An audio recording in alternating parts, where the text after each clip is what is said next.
Hello and welcome to Cutting Through the Bull in the Post-Truth Apocalypse. I'm Ben, as always. I'm joined by Gaz. Hello. And Michael. Hello. Why Michael this week? I don't know, you start to swap it up. Okay, Benjamin. Go fuck yourself. You started. Yeah, but Michael's better than Benjamin. In all fairness. Benjamin's all good. It's not. Michael Anyway. means one who is like God. Wow. Who told you that? Apparently it does. Was that, was that a Facebook keyring? word thing? Yeah. The keyring that you bought for a gift shop in Wales That's somewhere. it. Oh, well, that's obviously to be trusted. Well, yeah. Really, it means you are the son of God. Next to all them bought ones. We need more board license plates in the gift shop. Why is my brain full of Simpsons fucking quotes? It's fucking stupid. We've been watching a lot of Simpsons. No, I just remember them a lot. Anyway. Let's get on with it. Let's get on with it. This week we are talking about the Freemasons. Are they a bunch of old men who just like to hang around together and get drunk, or are they secretly running the world? Who knows? Who knows? We're going to try and find out. We should attempt to cut to the quick of it. Indubitably. Yes.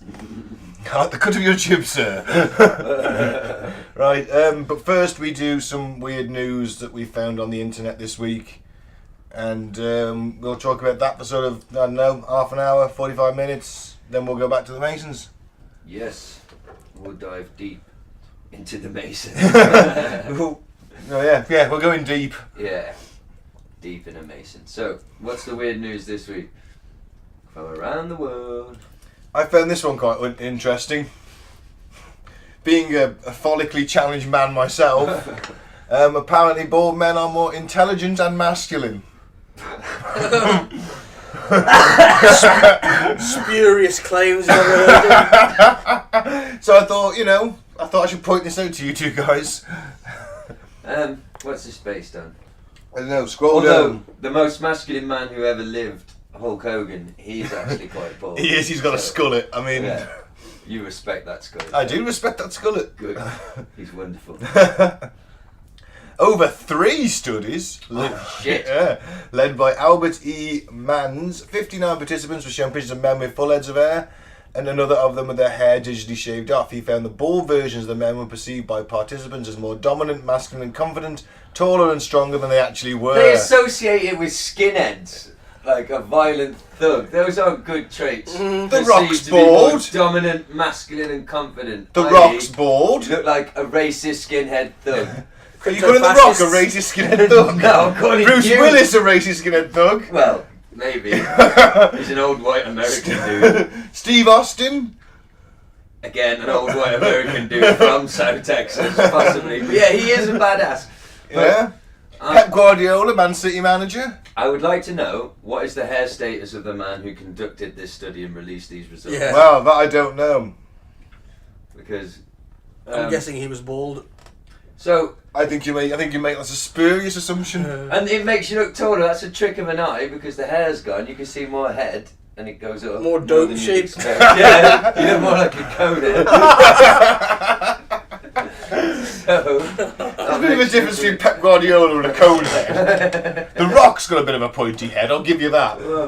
Robert Earnshaw. Robert Earnshaw wasn't bald, he had hair. He was bald. No, he wasn't. He's bald now. Well, maybe he had an alien head. That's not fair one. wow, what a reference! I never thought that name would come up on this. Robert Earnshaw. Yeah. He does look like a human-alien hybrid, though, a bit. Right. So you're buying this study, are you then? Ben? I'm You're fully standing behind by this? Dr. Matt. Well, I don't think he's a doctor, but he's certainly a researcher. There is a but though.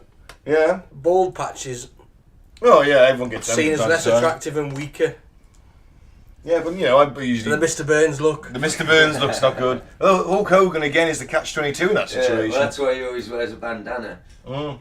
Mama didn't raise me. I think cool. skullets are different though, aren't they? Yeah. Yeah, it's like They elevate you above another level.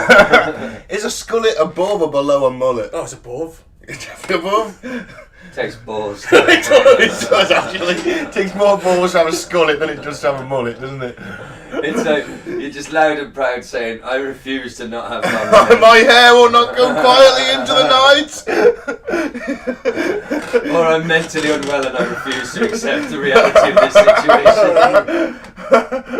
Or you're either one of the greatest wrestlers who ever lived, or the greatest playwright who ever lived. Will Shakespeare had a skullet. Well, there you go.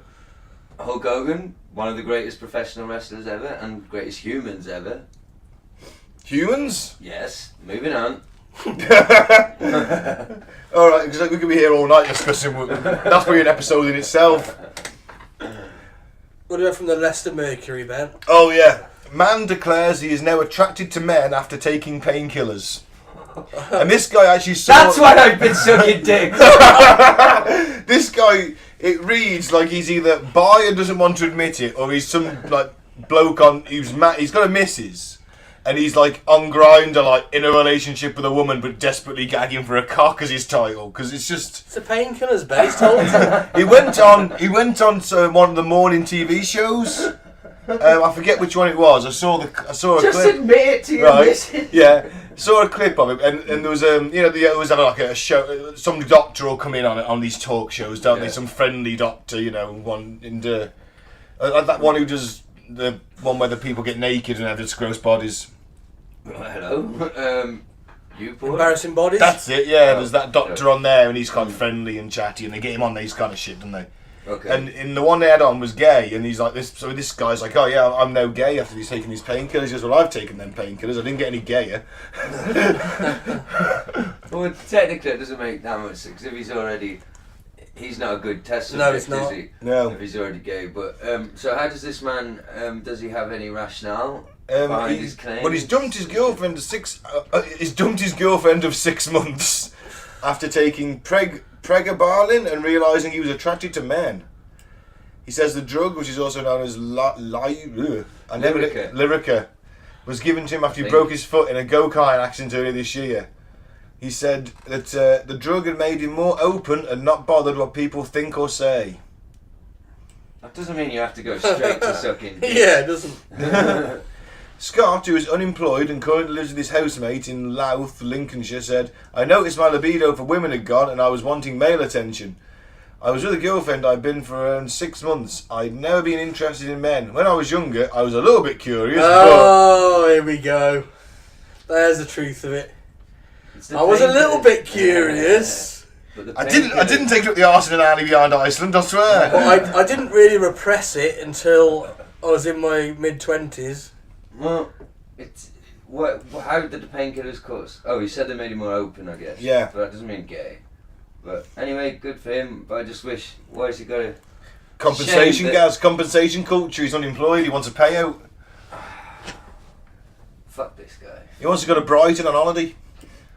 I've been taking it for a few weeks and I came to the realisation that when I took it, I wanted males.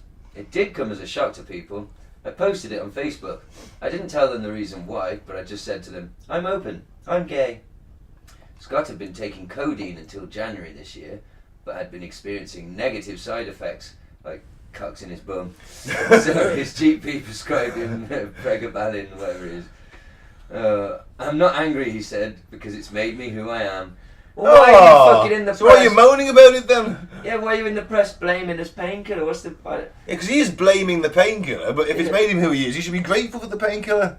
Yeah, and if it's who you are, if the drug's causing it, then it's not really who you are, because Yes. you're not the same, because when the drug wears off, your personality will restore back to its natural balance, and then if you don't still desire cocks, then you're not who you are. Yeah, if you do, so just, he's full of It's full of shit. shit. Yeah. Dodo-shaped shit. Mm-hmm. Sorry. Mm-hmm. Sorry. Childish, terrible joke. I mean, it's just clarify. We've nothing against it. If he wants to come out and be gay, that's fine. It's not an issue for anyone. It only seems to be an issue to him, who's blaming the drug. Yeah, that's my only problem with it. Don't blame the drug. Yeah. Just, it's safe. Come out, you'll be alright. And to blame the drug, you attention-seeking fuck. Yeah, looking for a payout. Yeah. We're moving on. Yep. Here's some Devon Live. Jesus is an alien from the planet Venus, claimed Devon hill worshippers. Well, that explains it all. Yeah. Although he didn't tell me, I knew he was Jesus and that he had come from the planet Venus. Oh, Lord. So this is some bloke bumped into someone and just... Oh, he could be Lord, there. yeah. Even though the surface temperature of Venus is about 280 degrees C. Yeah. Well, Anyone wearing sort of factor 50 million sunblocks gonna have a fucking bad day, aren't they? Well, I feel that this story has a similarity to the last one in that somebody somewhere is on some very powerful drugs in this story. Yeah. Not necessarily good fun drugs like psychiatric drugs if they are required by law to take in order to be on release. But what have they got to say? Please enlighten me, boys. An international spiritual organisation which believes Jesus was an extraterrestrial being from the planet Venus is planning its next pilgrimage at a, quote, holy mountain in Devon.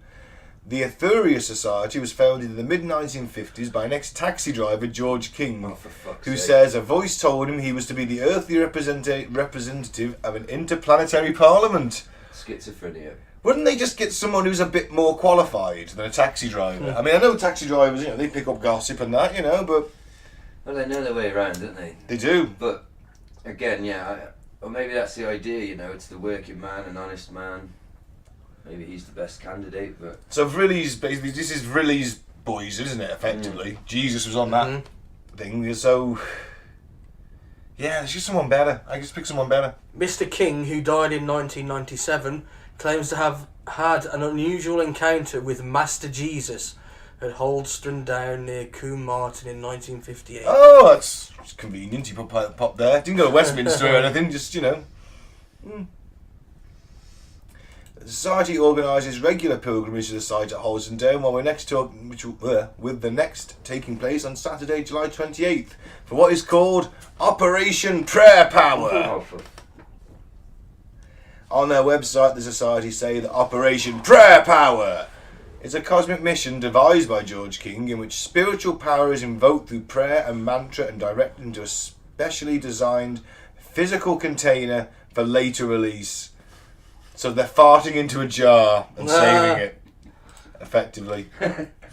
What a pile of tosh. Yeah. Speaking in a previous documentary, Mr. King, the taxi driver, described the experience of meeting Jesus at the top of Holdstone Down Hill. He said, "It was very, very windy at the top of Holdstone Down. As a matter of fact, it was quite dark by this time." So how did you know it was him?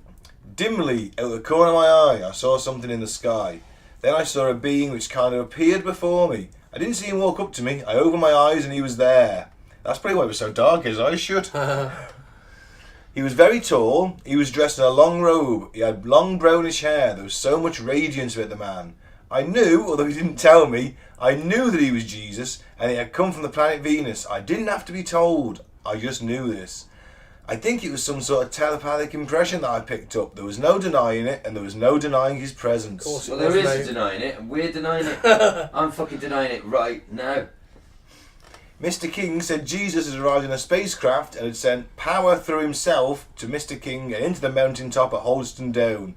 In the documentary, he said that he was told later by interplanetary sources that this mountain was holy. Interplanetary sources? Oh my god. An email from an alien? Calling occupants of interplanetary craft. That's why we use Holdstone Down, because we really believe that it is holy. The Society continues this tradition to this day, with July's meeting followed by a social event at a nearby venue, so presumably the local mental facility. I hope so. Well, they can all get the medicine they need. Exactly. And the treatment they deserve. Exactly, yeah. Oh, So what do you reckon, boys? Well, Jesus in Devon? It's absolute fucking cod's wallet, isn't it? I mean... I believe it. I'm sold. Yeah, I think some taxi driver met Jesus on top of a hill. Didn't say. I think it's just.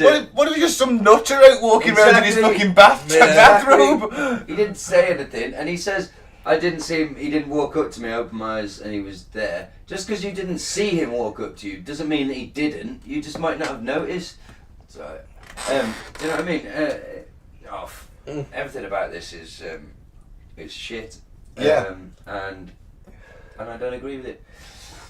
It's like anything, isn't it? I want it to be banned. I want these people banned. And the picture that we could see on the website, there was quite a lot of people stood there, wasn't there? I'd say there's about 50 or so, yeah. That's not bad for something like that. God. We tried to organise a rock night, we got 3 people turn up. Hey.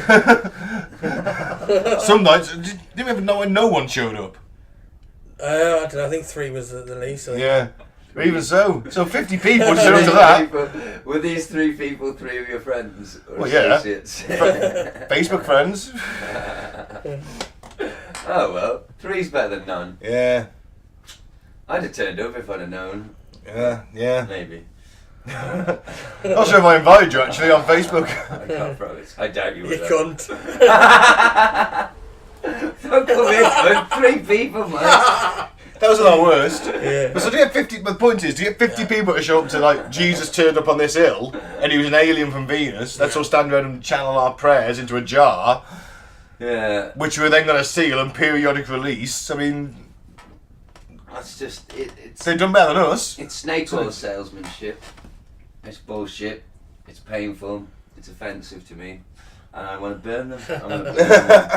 I want to open their jar and go and inhale it.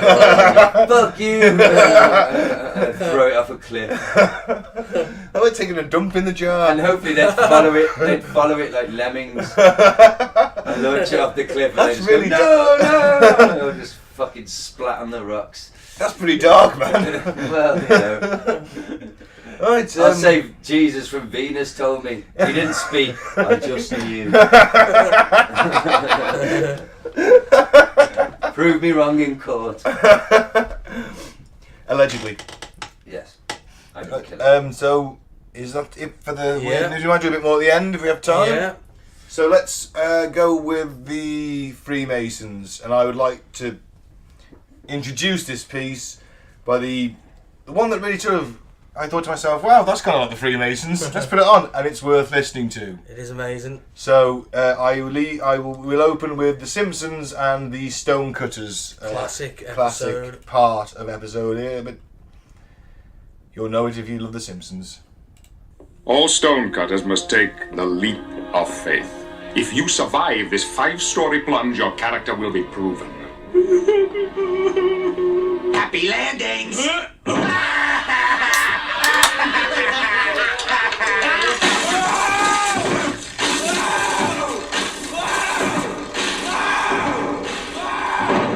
I think I have to do it again. My blindfold came off. This ritual is called crossing the desert. And this we call the unblinking eye. Hey, have you ever noticed that the crossing the desert is a lot like the unblinking eye? It's exactly like the wreck of the Hesprit. And now the final ordeal, the paddling of the swollen ass with paddles. And by the sacred parchment, I swear that if I reveal the secrets of the stonecutters, may my stomach become bloated and my head be plucked of all but 3 hairs. I think you should have to take a different oath. Everyone takes the same oath. Welcome to the club number 908. You have joined the sacred order of the Stonecutters, who since ancient times have split the rocks of ignorance that obscure the light of knowledge and truth. Now let's all get drunk. Who controls the British crown? Who keeps the metric system down? We do. We do. Who leaves Atlantis off the maps? Who keeps the Martians under wraps? We do. We do. Who holds back the electric car? Who makes Steve Gutenberg a star? We do. We do. Who robs state fish of their sight? Who rigged every Oscar night? We do. We do. Right, now I want into that club. Yeah. Well, become a Freemason. Who did make Steve Gutenberg a star? I don't That's know. what I want to know. It sure as fuck wasn't Steve Gutenberg. So yeah, that was kind of my first thing. That's quite Masonic, as it's Yeah. intended to be, obviously. So Was that the sort of first inkling any of you had? Like, oh, is that what's that about? And were you intrigued to look into that kind of thing further? Or? It had to be this, I imagine. I suppose now that I think about it, yeah, because this would have come out. That's one of the early seasons, isn't it? Yeah. So I'd have actually been quite young when that came out, so I wouldn't have known what the fuck a Freemason was. So yeah, this would have been. But then I wouldn't have known a stonecutter was a Freemason. So I don't really know when they. Yeah, but you'd have watched it later on and been intrigued. Yeah, I mean, I probably didn't see that when it was first aired. I probably saw it later on as a rerun. I'd imagine. So because it is quite an early season. That one. Yeah, it's I don't know when I heard of them. I realise now, seeing their little uniforms though, that I've seen them and not known what they were. But in the past, I have like at parades and things like that. You know. What people dress as? There'll be a little line of them, you know, the gold thing that they wear. And the apron and their what's this? The ceremonial garb. Is that the mayor? Well, I've seen what I thought, because I've seen the mayor dressed like that, but I've seen a line of them. Ah, see. And I remember thinking, that's a lot of mayors. Yeah. Some kind of mayor gathering. Yeah, like, it's like a gang of mayors. But I realised now it was the Masons. I can't remember what kind of parade it was, or it was something, you know. Well, no doubt there's a ritual sacrifice at the end. Yes, it was just before my indoctrination, after I had to drink the rancid piss of 50 businthen in robes. And then carry a cherry betwixt your butt cheeks around a small obstacle course. And then eat the cherry after. That was my favourite bit.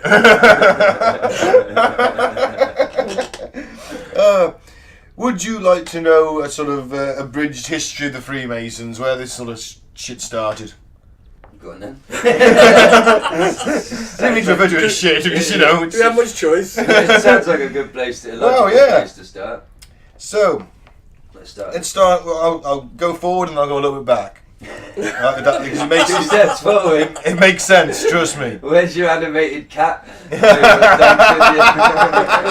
Who's actually forward? Wasn't that actually Will Smith? Back. No, it was an animated cat. Yeah, but wasn't it meant to be Will Smith? I don't know. I But anyway, I have no idea what you're on about. that sound 2 steps forward, 3 steps Never back. heard it. I bet I'm not doing it justice, but I bet if we could play it, you'd know it. Yeah. In the video, she's dancing with an animated cat. Yeah, It was in the 80s. for no real reason. Yeah, just because they could, and she was hot. Not the cat. The cat's. The That was male, I think. Yeah, that's what I mean. You haven't been taking that painkiller, have you?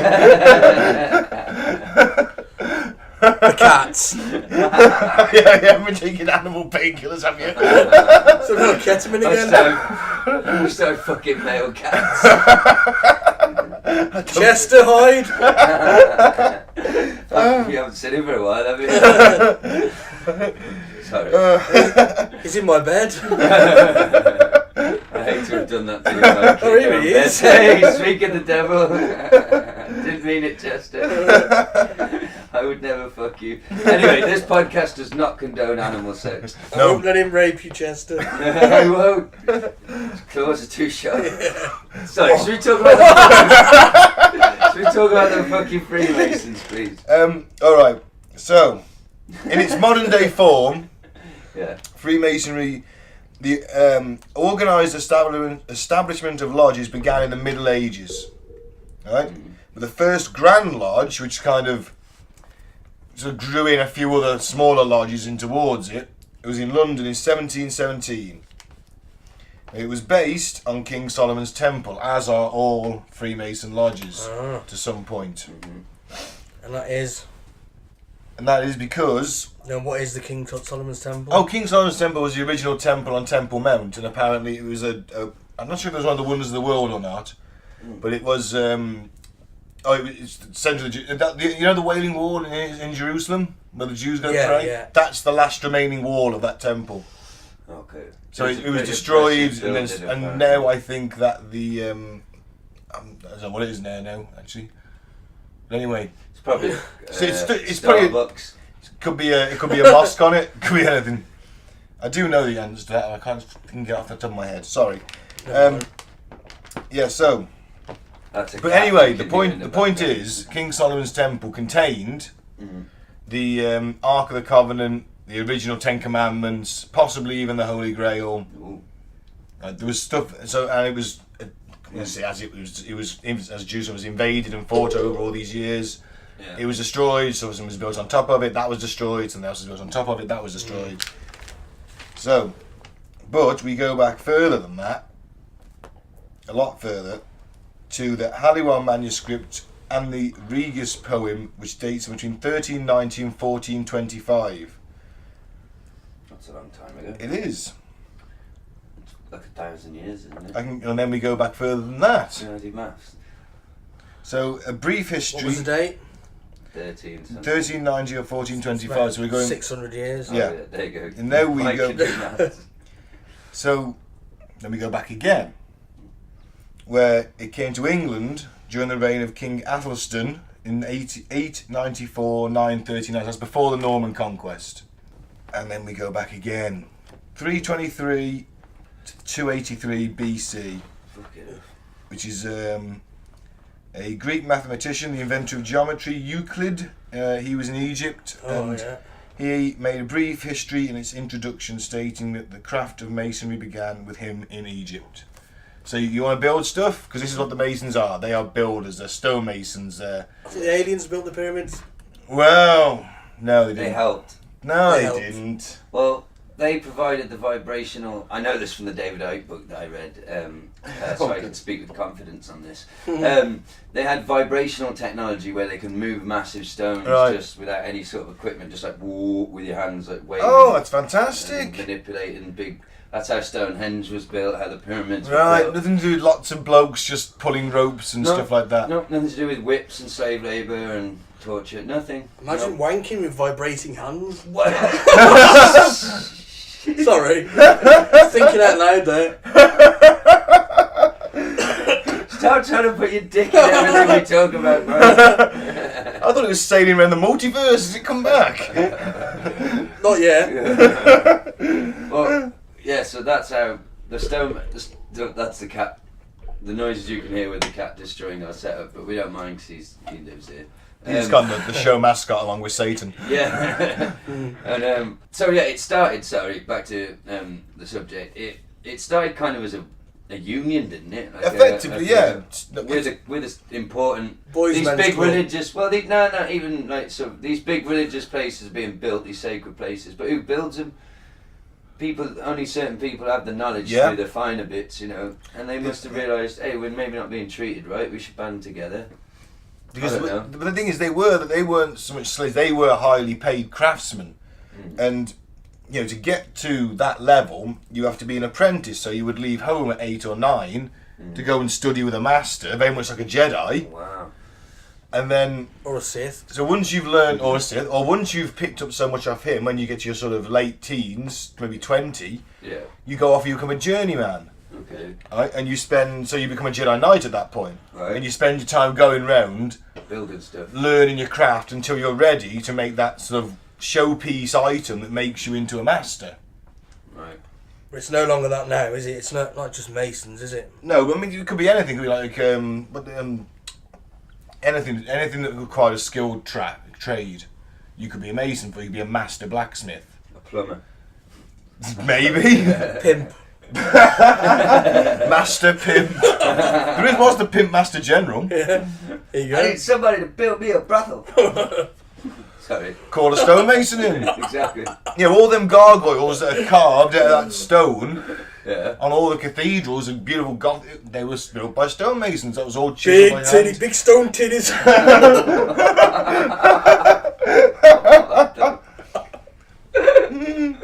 Well, yes, they are. Mike, Pimp my cathedral. Big stuff.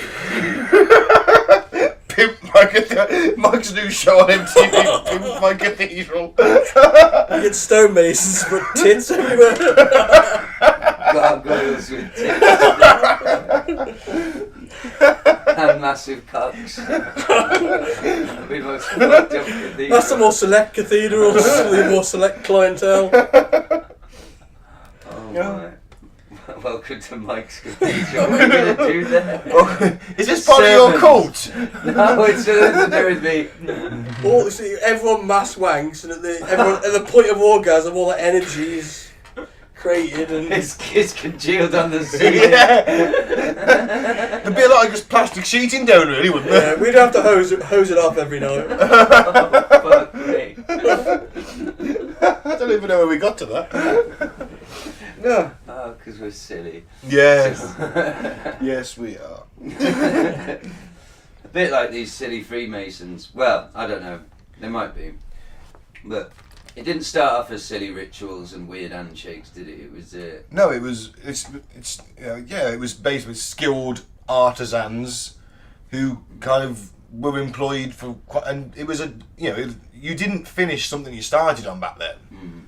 You know, if you were building a cathedral, they'd take like 150 years to build. Your son would finish the job. Yeah. Or maybe even his son. So it was like... Okay. So these guys need to... Also, the secrecy of it is you don't tell your secrets to people. If you start telling anyone how to do this stuff and start training anybody, then your pay goes down because there's more people that can do it. That's very true. Mm. So this is why they banded together in these clubs, or then it became lodges. There you go. Makes sense. Yeah. You protect your secrets, and you also learn from one another. Oh, I had this problem, because you have like engineers as well, so people who are building the stuff, not just the masons. So they're like, well, oh yeah, well I had this problem. Oh, I solved it like that, and there's a spread of ideas then. Yeah. Which is easy to see why it kind of ties in with the Illuminati a little bit. It's a bit like the Royal Society, isn't it?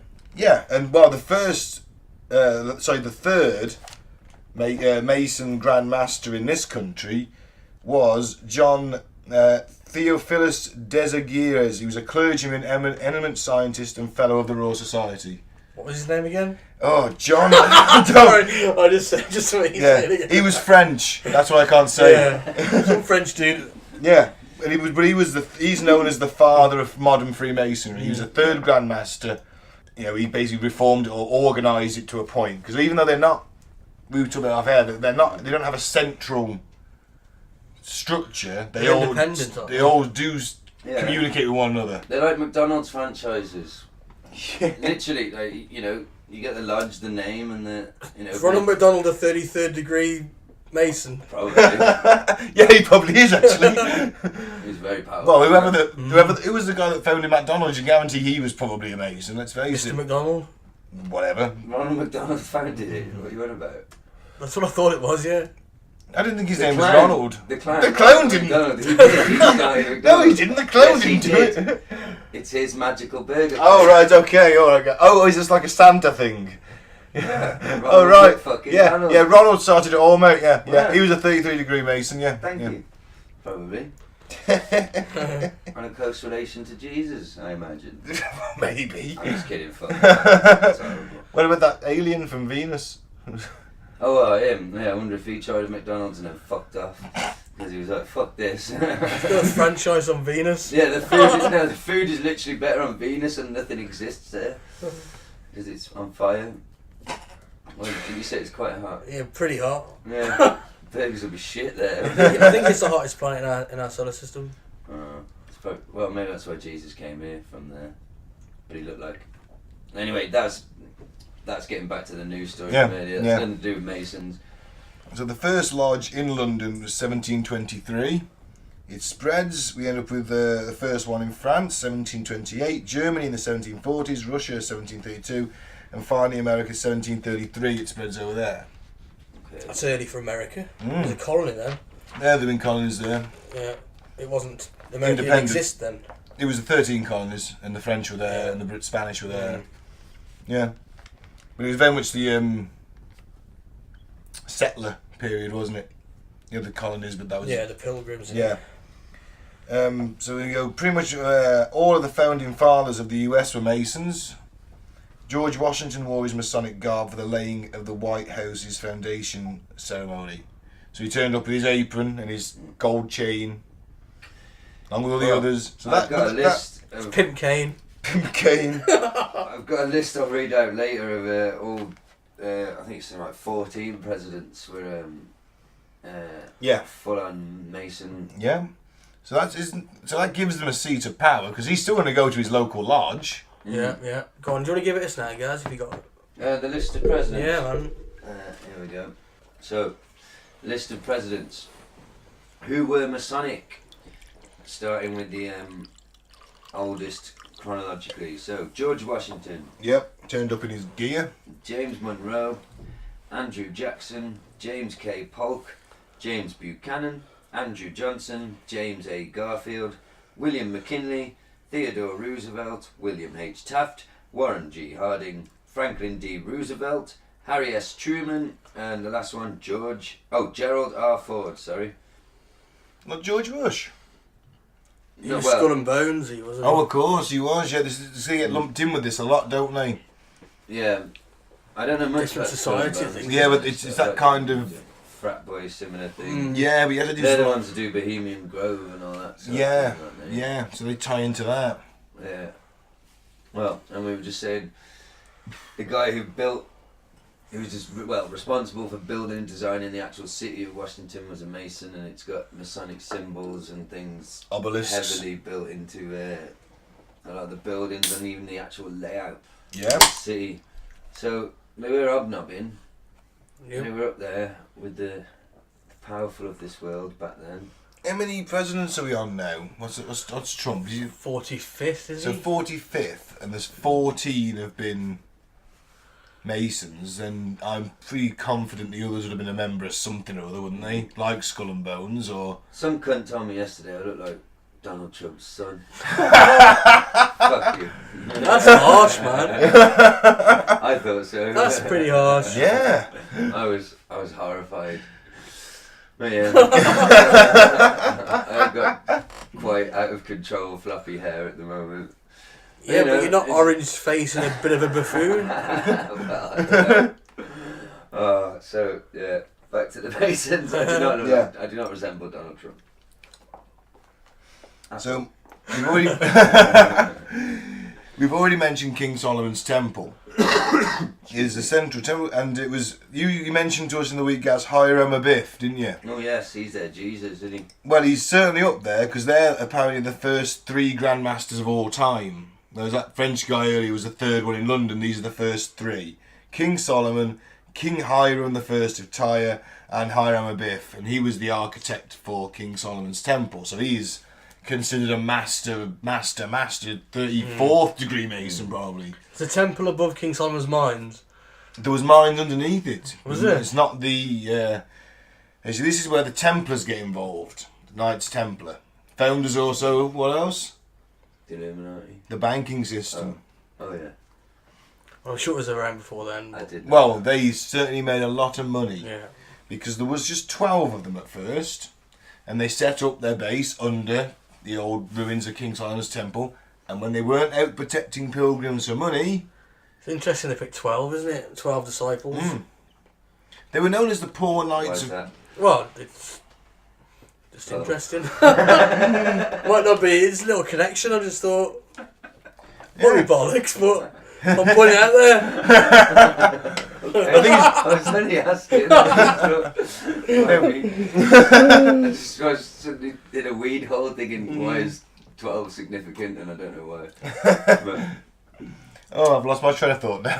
sorry, I fell in a pool. I fell in a pothole. Right, so, their other name by the Knights Templar was the Poor Knights of Christ. Their badge, actually, or the official badge of the Temple, is 2 knights riding on 1 horse. Oh, because they're poor. Because they're poor, Oh. right? Now the theory is that they found something under King Solomon's Temple, and like I said, it was where the Ark of the Covenant was, the original 10 Commandments, the Holy Grail. What do you think they found? Well, there is the possibility they found something like that. Yeah? Vibration technology. No, it was digging. Just digging away. So they found Jesus. They found something down there because they became very rich suddenly. Oh, Very, very rich. gold. They might find gold. Well, no, because they also given protection by the Vatican at the time. They found enough gold to pay the Vatican. No, the Vatican was one of the richest organisations on the planet. They found something the Vatican wanted. So they got complete papal protection and they got lots and lots of money. They became very powerful. They were controlling the banking systems. They were building their own churches. This is where it ties with the Masons, is that even though when in 1312 on April the 13th, Friday the 13th, happened, Yeah. This is why Friday the 13th is considered unlucky. Genuinely. There were 13 disciples if you include Judas. It all fits. Hang on, no. Isn't there? No, there was just the 12. And was there, The 13th was the guy from Dogma, Rufus. Oh, He was left out because he was black, don't you remember? that's it. Yeah. So you're thinking, no, Judas was in there. Oh, was he one of the 12? Yeah. Oh, I thought he was maybe the 13th. Yeah, but you could still lump him in and count it. Still, you know. There's 13 numerology. altogether with Jesus, though, isn't there? Ah, there is, yeah, there you go. Numerology. We know how powerful and true. Yeah. Occult. There's a fair bit of occultism to this, though, isn't there? The symbols, and that we'll get onto it later. Yeah. Well, Harriman Biff, what happened to him? He got coshed over the head with some of these symbols, didn't he? I think he did, yes. He got his head stoved in with a With a lead pipe, with a little pentagram on the top. Oh, yeah. Smashed into bits, mate. Yeah. So They wanted the secrets, didn't they? that's it. But when It's the same as the Jesus story, just different, and it involves pentagon. Not a pen. What do they use? A set square. I don't know. Pencil. compasses, aren't they? Yeah, stonemason tools. So Irma Biff, if I've got it right, gets asked these questions and they murder him. So that's why one of the initiation ceremonies is you have to freaking dress up like Irma Biff and like ask the question. No, they ask you the question. You have to go, no, I will not give the answer. And they will like mock hit you, and then you have to fall back and pretend to die. Yeah, and you're dressed like an Egyptian person from like Well, they look like 300. You have to walk like an Egyptian. A loincloth, yeah. don't you get one of them funky hats with a towel coming back? You're dressed like a little bitch from those times. Oh, man. Like a big, powerful person. You're like I want one of them golden blue hats. Oh, that's basically just a nappy then, isn't it? Yeah, that's what I'm trying to say. Loincloth, yeah, and you have to fall down, pretend to be dead. And like, no, I will not tell you. Something like that. I'm paraphrasing. I did see it on the documentary. I'm not making this up. You're both looking at me like, what are you talking about? But this is true. This is my interpretation of it. I was very high, but that's what they had to do. That's the initiation. They do love him then. Hiram and Biff, he's their Jesus. Wow. And because every temple is laid out like King Solomon's temple to some point. So he was the architect, it makes sense. Yeah, what? So it's like a certain shape or something like that. Yeah. Met columns in there and stuff like that, and the And general it had to be layout. phallic. Even though it's like it's a weird thing, 'cause they always have the whatever faith they are, they always have their holy book on the table, on the altar for every meeting as well. So it's a belief in a higher power. So I can't be an atheist. I can't be. Oh, I'm an atheist. So I can't be a Mason. Yeah. So you two are right. You can Well, sneak I in. can't. And frankly, it doesn't matter that we're atheists. We're nobodies. Yeah. Why would they let us join? What are we offering? Well, I'm Well, agnostic, yeah. so they wouldn't let me in. Yeah. Well, either way, we can't get in because we're not successful either.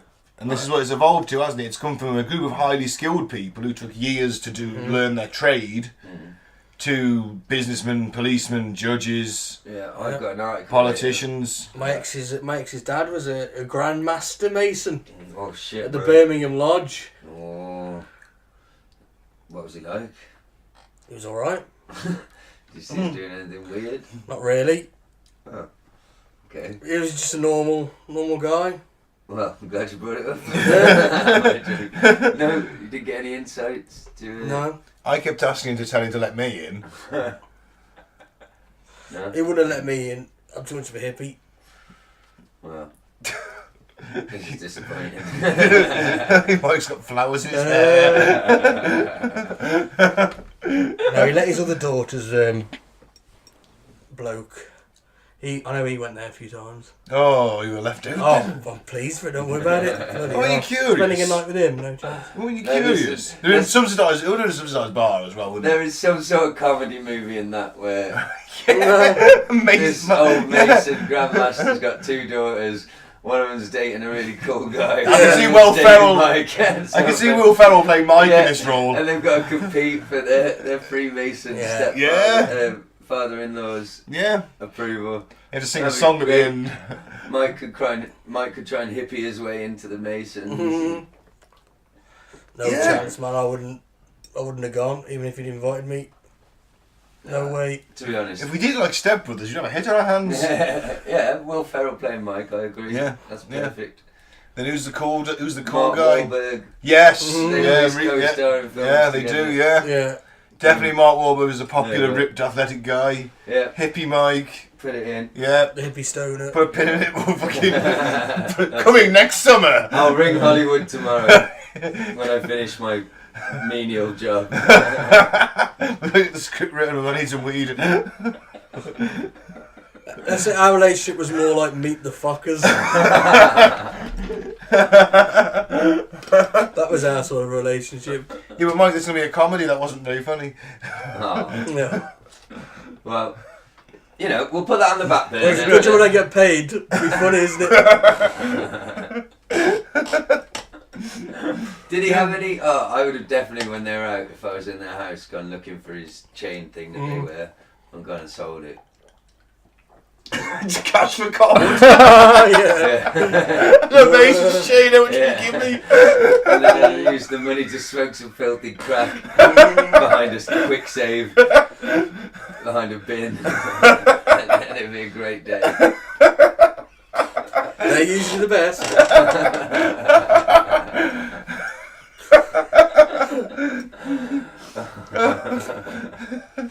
That's what I do. That's the dream. It's such a perfect day. That'd be great. So, got any more stuff on that Irama Biff? No, I'm a good. He's just like you said. I think we've covered it. To be fair, Jesus. yeah. So let's look at some of the symbols then. Oh, okay. Let's discuss some of this. Or do we want to do what we think they're up for what we think they're involved in? Well, they do some weird shit in the induction, Well, so we've... I can give you quite a bit of stuff on what some people think they're up to and what they've been accused of historically over the years. Those dastardly Freemasons. Yeah, who not won't letting Mike into your club. won't give up your secrets.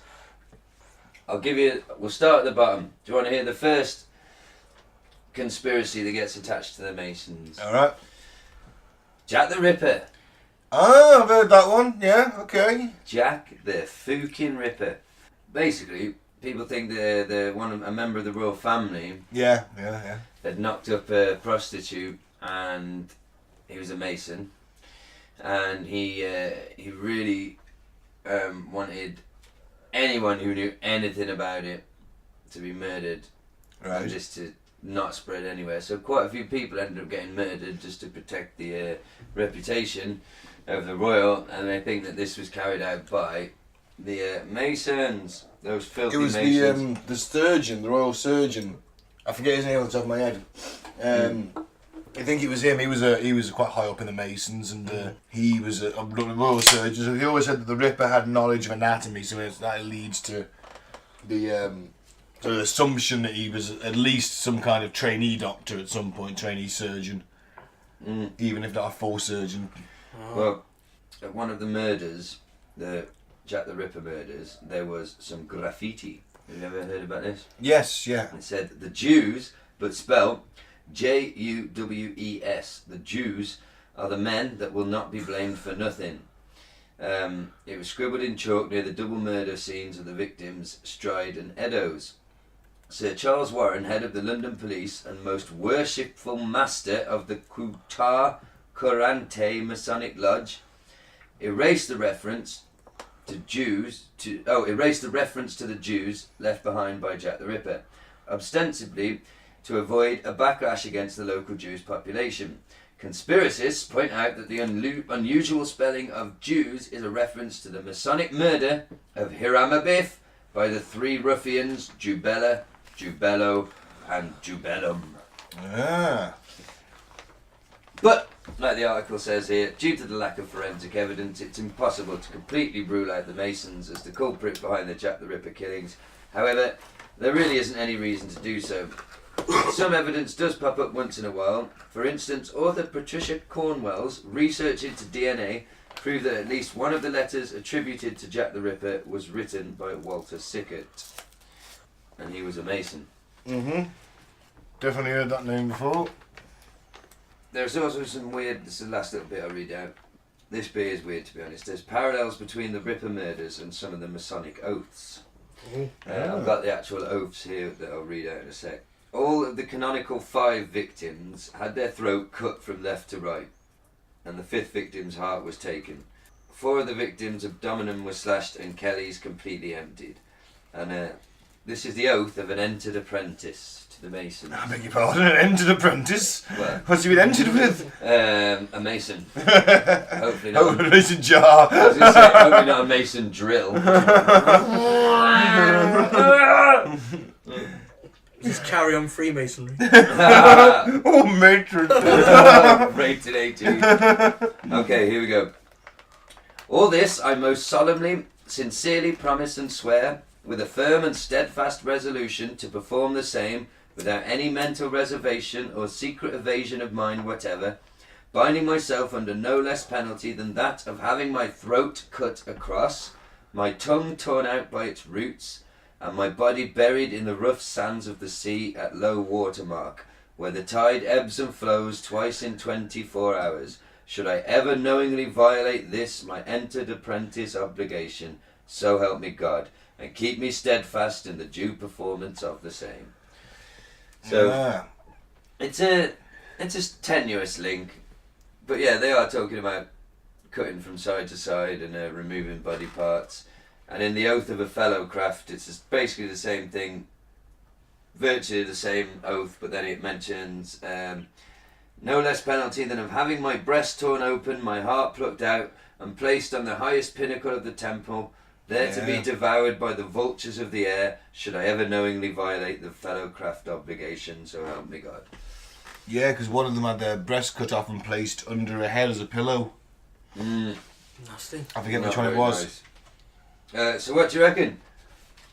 Member of the royal family knocks up a hooker. It has actually been a favourite of my Jack the Ripper theories. He was a member of the royal family, had knocked up a prostitute who was also a Catholic, and that would have been absolutely terrible for the royal family at the time. Yeah. Who weren't particularly stable. You know, there was a lot. You know, one day we'll do an episode on Jack the Ripper. Whitechapel, where the murders happened, was a fucking slum to anything we could ever imagine. It was horrific.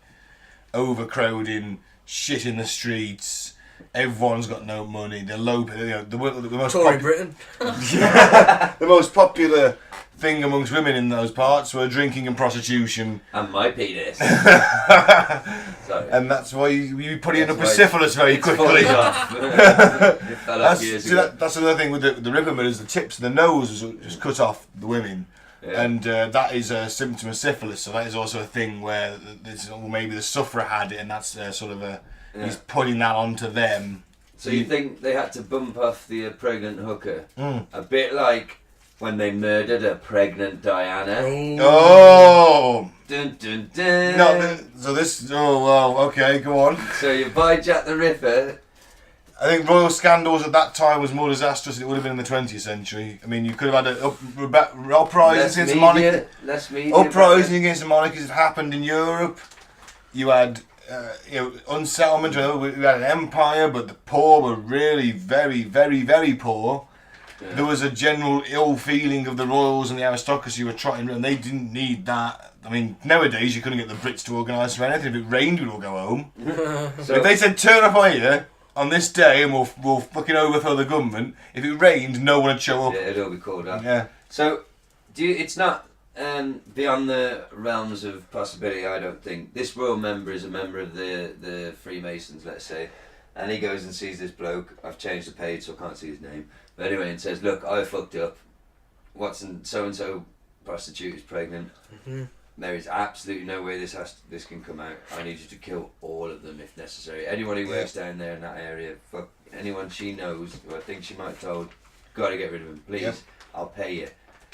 They then, need to frame just one person, don't they? They maybe create this Jack the Ripper idea. Maybe the media does that. I don't know much about Jack the Ripper. Oh, they had penny dreadfuls back then. It was they were literally a penny, and they were just single sheet news. But it was all a lot of fear, a lot of articles at the Ripper, a lot of fear about it. Just the headlines, Ripper strikes again, and and like very and Oh, better nice. details about the crime. If you're, you know, and that's your, if you can read at the time, remember, let's face it, because literacy wasn't exactly high, or someone would read it to you, perhaps. Then it's all fear. There's a ripper about, and you Keep the population in check. Yeah, I mean, the police force at the time was very experimental. It was, you know, there wasn't enough of them about.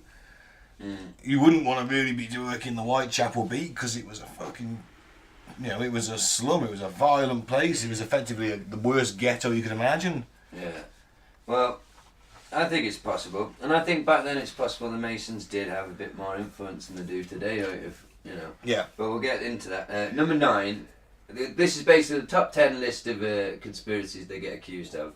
Number 9 we already touched on earlier, is the Washington. I don't think it's much of a conspiracy. Washington's laid out a bit like a, you know, a weird pentagram. shape. Yeah, and some of a lot of their symbology. And you got the Pentagon, the Egyptian obelisks. Yeah.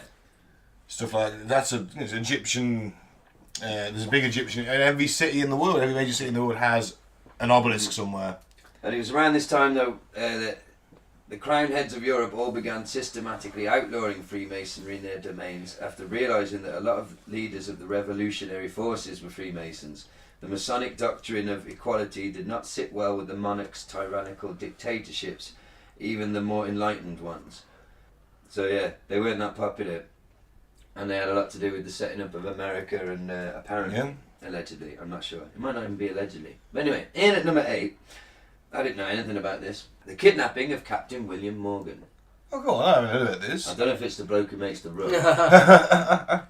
1826, a Masonic whistleblower disappears after announcing his intention to publish the secrets of Freemasonry. Oh yes, I did look at this. Yeah. This is good. William Morgan routinely visited New York State Masonic lodges in the cities of Batavia, I guess, Leroy and Rochester. But his Masonic standing gradually came into question and he was removed, quote, blackballed in Mason speak, from membership, rebuked. Morgan threatened to expose the Freemasons' inner secrets in his upcoming book. He further agendaed the local Masons by bragging about receiving a sizable advance from a local newspaper for his exposé's publication. 4 Freemasons tried to prevent the printing of Morgan's exposé by setting fire to Morgan's publishers. They were apprehended and the 3 were indicted. Morgan was then arrested and sent to the debtor's prison for allegedly owing $2.68. His publisher paid the fine to get him released, but he was immediately rearrested on a trumped-up charge of stealing a shirt and tie. That night, a man claiming to be Morgan's friend paid the fine and the 2 men entered a waiting carriage. Captain William Morgan was never seen again. Freemasons Lawton Lawton, Nicholas Cheesebro, yeah, and Edward Sawyer eventually cuffed up to kidnapping William but denied murdering him. They claim they took Morgan to Fort Niagara where they gave him $500 to go to Canada. The 3 men and 2 other accomplices were convicted of William Morgan's kidnapping. Morgan's pamphlet, Freemasonry Exposed and Explained, selling for $1 apiece, and his illustration of Masonry soon became a bestseller and gave rise to the first American third party, the Anti-Masonic Party. Yeah. So yeah, they killed the fucker. That anti-Masonic party were disbanded, and it was quite. I think it was in the 20th century. I think it was like 1933 because their leader was actually a Freemason. That's incredible. These fuckers. Yeah. Apparently they poisoned Mozart. Oh man, the bastards. Yeah. That's just not on. No. After he revealed Masonic secrets in his opera, The Magic Flute, I've got a magic flute. composer Wolfgang Amadeus Mozart is poisoned by his brotherhood. Mozart was initiated as an entered apprentice on December 14th, 1784. Mozart was an active Mason until his death, wrote many Masonic odes, and is known as a Masonic composer. He was a happy Mason. Unfortunately, Mozart's health was fragile and he was afflicted with a number of serious disease, including typhoid, smallpox, syphilis and hepatitis. Fucking hell. Yeah. The It's a good weekend, isn't it? The theory that Mozart could have been poisoned either by Freemasons or by his rival, Antonio Salieri, is not supported by physical evidence. But Movie director Stanley Kubrick is also rumoured to have been snuffed out by members of an unnamed secret society for reading too much in the movie. Yeah. Good film, that. Yes, there's a lot of weird references in that, wasn't there? So was Stanley bumped off by these fuckers as well? No. Because old Mozart was. What's he... here's a cultural challenge for us. Can you do... How was one of Mozart's ones go? One of his songs? He did Twinkle Twinkle Little Star when he was like 8, I'm pretty sure, yeah. I hate that song. I know how one goes. But yeah, it was, he was literally a child prodigy. Is it like... Do, do, do, do, do, do, do, No, I think it was Beethoven. See, look at you. And that's Beethoven's 5th. Fair play. Yeah. Who you Total got the fair best play. of? That's only because, you know why? Because you remember the film Beethoven thing? Pretty sure that was the piano thing. I like that film, It's a good feel-good film, man. It is a feel-good film. Saint Bernard's very cute. Do you know what? I can't believe you admit that because I have to admit, any film that stars an animal Yeah. where they're making its mouth move and put a human voice, any film like that, no matter how shit, like you've seen the Air Look Bud who's one, talking now. I'll watch any of them. Any of them. Homeward Bound. Yeah, oh, that's quite upsetting, isn't it? That one I remember. Yeah. I've got sad bits. I don't know, I don't tend to watch too many of them, in all fairness. Oh, it's good for you, man. It's a good hideaway from the horrors of the real world. Beethoven the second is a pile of shit. Yeah, it is. Yes, it is. It's a number 2. They're crying for that, I think. Yeah. They had the crown for a while. Freemasonry, in at number 6, and the New World Order. Ah, yeah, of course. Well, because they're all in Parliament and government, Yes. aren't they? Freemasonry provides cover for the secret Ooh, there's a word you might have to help me with. Plutocratic? Plutocratic! That means Rulers a of small the world. number of people. Ah, That's what we live in. An oligarchy, plutocracy. Beautiful. There you go. Every day's a school day, listener. Ancient secret societies have metamorphosed into modern elite think tanks where they are able to fund researchers that serve their various agendas. The Freemasons were once very powerful, and the members of the elite class joined it en masse in the 1800s and early 1900s. But the elite class no longer requires the cover of Freemasonry to meet secretly and plan world domination. The Bilderberg group now, aren't they? Well, they don't do it in Yeah. fucking secret. No. I mean, you can really argue there's got to be royal Masons in the royal family now. I mean, you know, Prince Charles fancies joining the Masons. I'm sure that that turn him down, aren't Prince they? Charles's brother, Well, Andrew, not Edward. Andrew, Edward. maybe Edward, the balding one. Yeah, Edward. He's Grand Master of the Grand Lodge in Is London. he? Yep. Well, it says here, the structure of modern masonry itself also makes it useless for proponents of the New World Order. There is no top-down command structure as in a corporation or the military. Instead, each lodge individually recognises other Masonic lodges, and they make independent decisions in all local matters. It would be impossible for a secret group on top to secretly command lower-level Masons. But you don't need the groups at 12 or 13. You want the groups who've got hundreds, don't you? You want the city groups, the lodges around, lodges in the army, the lodges in the... Important ones. You know, you want the important ones with you, don't you? And if you all have some mutually supporting alliance where we work in each other's best interests, Yeah. no one's bothered about Lodge 542 of Dawley, are they? Yeah, I With was the just three thinking members that. of it. No Our one's bothered local- about that. Yeah. So, and well, I guess what it's saying is back in the day, like, and I think this is where I'm standing. I think in the 1800s and 1900s, it might have been a way more influential thing than it actually is now. Now I think it's just a front, like a. So you don't think You know. they cover up each other's crimes and stuff? Oh, there's- Oh, I think they might help because I've got an article I Yeah. might read to you later about that came out last year about an exiting police officer blaming the Freemasons Yes, for yes, Hillsborough. Hillsborough. for imposing impeding investigation. I'll read the article. I saved it for here. It's on the phone. But, yeah, there's just, I mean, So, I've I think heard, they might on yeah. a small level, Mike. Sorry to be sorry, I sorry, think they might yeah. interfere in that level at like, oh, get me mate, I'll help me mate out Yeah. in court. That, but I think their days of maybe influencing world government. Well, there's an argument to say Might be that over. Ted Heath was controlled, wasn't he? The ex-British Prime Minister Yeah. who was Was he? Has he been? Is he a massive pedo? Yeah. Apparently, yeah. Yeah. Well, they weren't making him do that. No. I They think caught he him was doing that. Oh, And that's how he got him And off. they control him. See, they put their man at the top. You see, he's because they know that they've got They him. can Got him control on the him, balls. yeah, definitely. Yeah, he'll do anything they want. Yeah, because one thing. Well, what the fuck have they got on Teresa then? Running through fields of wheat. What were you doing in that field? What were you running from, Teresa? What had you done in the field of wheat? Did you leave a dying corpse of a young child, you sick fuck? Allegedly. War criminal. Yeah, well, I don't think that's even alleged. They've got her larva. Oh, God. He usually just uses some kind of insectoid. Yeah. Of course she is. She's an unfeeding. They found her unhatched larva in the wheat field. And she just smashed it to death with a hammer because she didn't want children, even insectoid ones, because that's how cold she is. Maybe it was if they were more insectoid than human, she had to stow their heads Yeah, in. so that's what I'm saying. No, she was running through the wheat field from the fact she murdered her own children. There is Maybe. a darkness to that tale. There is. Yeah. Maybe we're all just running that wheat field, Gaz. I'm not running through her wheat field. Okay. Freemasons worship the devil. Dun, Oh. dun, dun, Of allegedly. course. Is that to do the Baphomet thing? Well, yeah. I The think Baphomet head. I think he comes into it. High-level Freemasons practice ritual murders in service of Satan.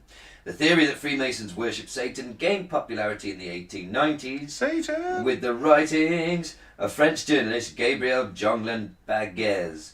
I think that's how you might I really say thought it. you were going to say baguette then. No, Is this the Taxel hoax? No, he had a baguette. No, sorry, what? Who doesn't love a baguette, though, eh? Who doesn't love a baguette? After the publication of Pope Leo's anti-Masonic Human Genus, he made a great show of leaving Freemasonry and pretending to return to Roman Catholicism. Catholicism. Hey. So basically, yeah, he's trying to he's trying to big up Catholicism. There you go. Hey. Yay! And shit down on the Masons. And what's a good way to do that in the sort of 1890s? They worship Satan. Yeah. They're filthy, Satan-mongering devil worshippers. That's the worst. Of course it is. You know? We don't mean it's Blasphemy. Satan. Friend of the show. Friend of the show. We know him well, personally. I had a beer with him the other day. You This always have to guy go somewhere called- with a high ceiling, though, don't you? It's the horns. Well, Does he I'll keep go- trying to make you sign your soul away? Like, just sign this for us and say, hey!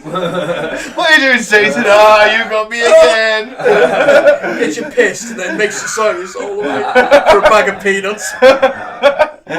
I've been so hungry before that I wouldn't have. But this is the Sold best my time. soul for dry roasted peanut. They weren't even honey. Well, that should be in the small print. I mean, No, it they just put him that- with the best bag of peanuts you've ever tasted in your life, though, wouldn't they? They're not going to be worth as much as your soul, though, are they?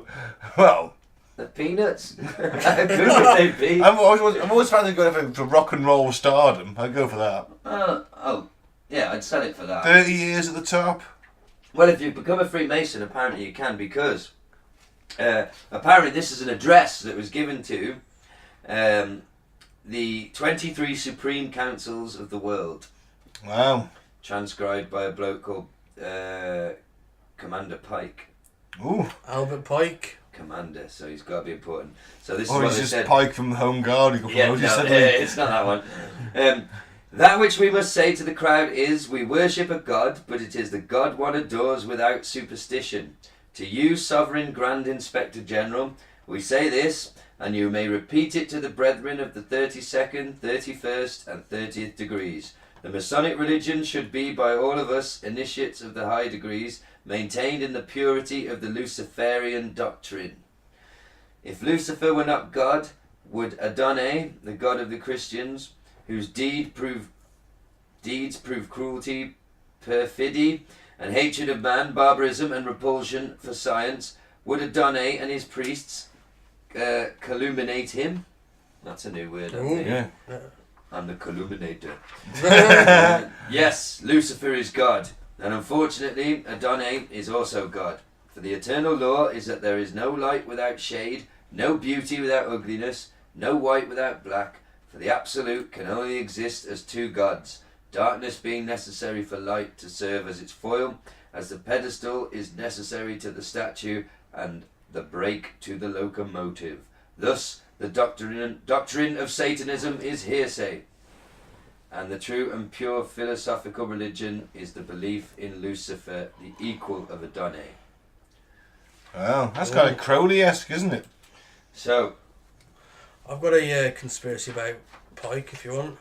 Oh, yeah, go on. This is from the Daily Mail. Hey! It's a our shit good rag. friend.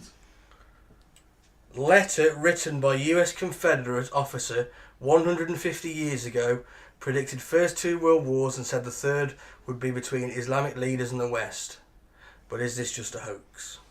Well, if it's not, there's enough Masons in Parliament to make it real. The bizarre prediction said the First World War, which began in 1914, thank you for that, was triggered by the mysterious Illuminati hoping to bring down Russia's reign of Tsars. It then says the Second World War, which came to fruition in 1939, Oh, thanks for telling me. would be fomented many years later by a clash between fascists and Zionists. You'd think those patriots would know what years the wars were fought, wouldn't you? You read the Daily Mail. Yeah. The predictions are said to have been penned by Confederate officer and Freemason Albert Pike in 1871 in his correspondence to Italian revolutionary Giuseppe Mazzini, the Sun reported. Love his Masonic little garb there. Oh I'd sell that for crack. Cash for gold. Cash. And then it's off to the nearest crack dealer. Cash for gold and cash for crack. Oh, you're never gonna get your Mason thingy back.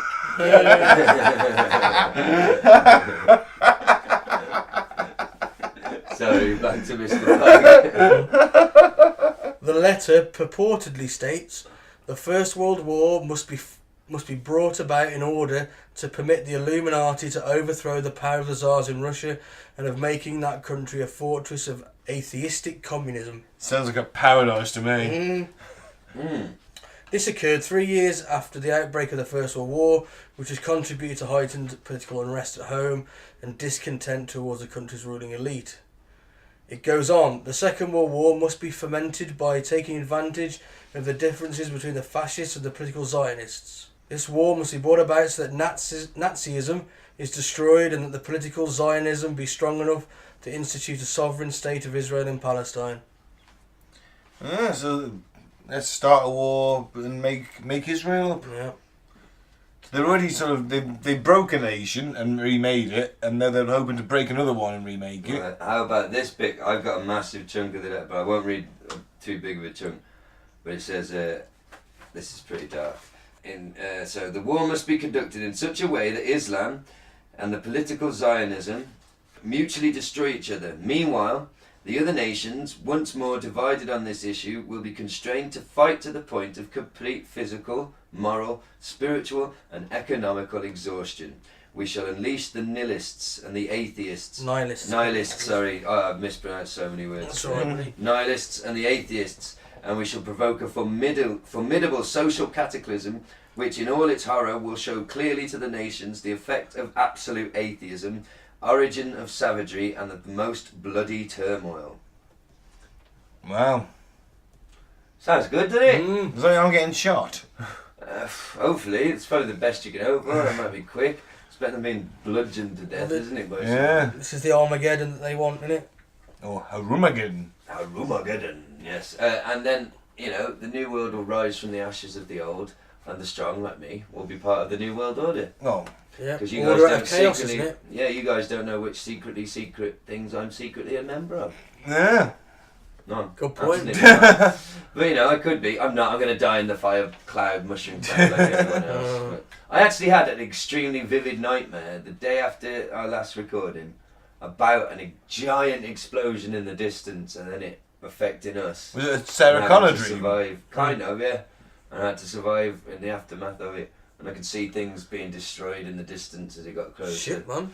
It's deep. Yeah, it was very vivid. But we'd been talking about it the day before. I hope, I'm not saying I'm a future predictor. But it wasn't a nice dream.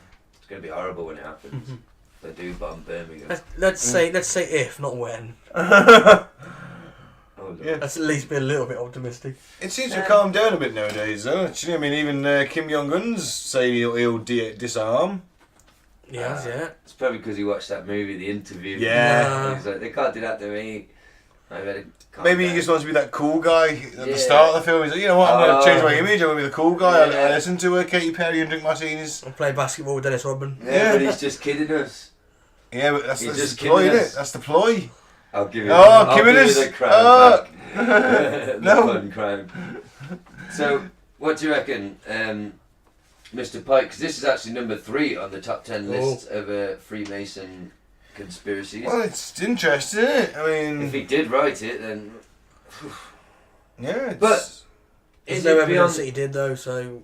Is it That's the beyond the problem. realms of possibility that someone could predict the way things have gone even back then, and like throwing shit at a wall, something will stick. yeah. Look Possible, at but- Nostradamus. I mean, it's bad French poetry that no one Yeah. can technically read anymore, but they'll badly translate it and go, oh yeah, that's Hitler. That is. That's the Second World War. Oh, that's the First World War. Oh, that's the coming war That's how between you Europe and the interpret East. it. It's, Yeah. and it's prophecies, but that's not a prophecy, is it? It could be a deliberate letter, or it could be just a hoax. We'll never know, really, will we? But it's interesting because at this point they probably would have had some power in Parliament. They might have been working with the Masons in other countries. I mean, there's German lodges, there's Russian lodges. They're all over the All world. their boys are in. Oh, they're all it's kind of like a pre-military industrial complex in a way, because they don't have stakes in arms companies. They're successful people. They have their money everywhere. Yeah.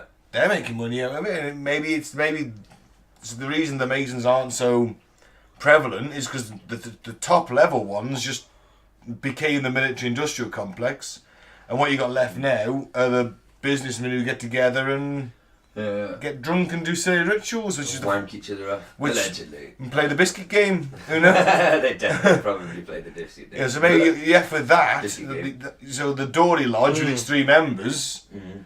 and other similar ones is what we've got now, but the very highest powers of them, the powerful ones with 600 members each, and the members in the Houses of Parliament and Prime Ministers and Presidents and Chancellors and Tsars and royal family members, just transferred itself into the military industrial complex, started engineering wars.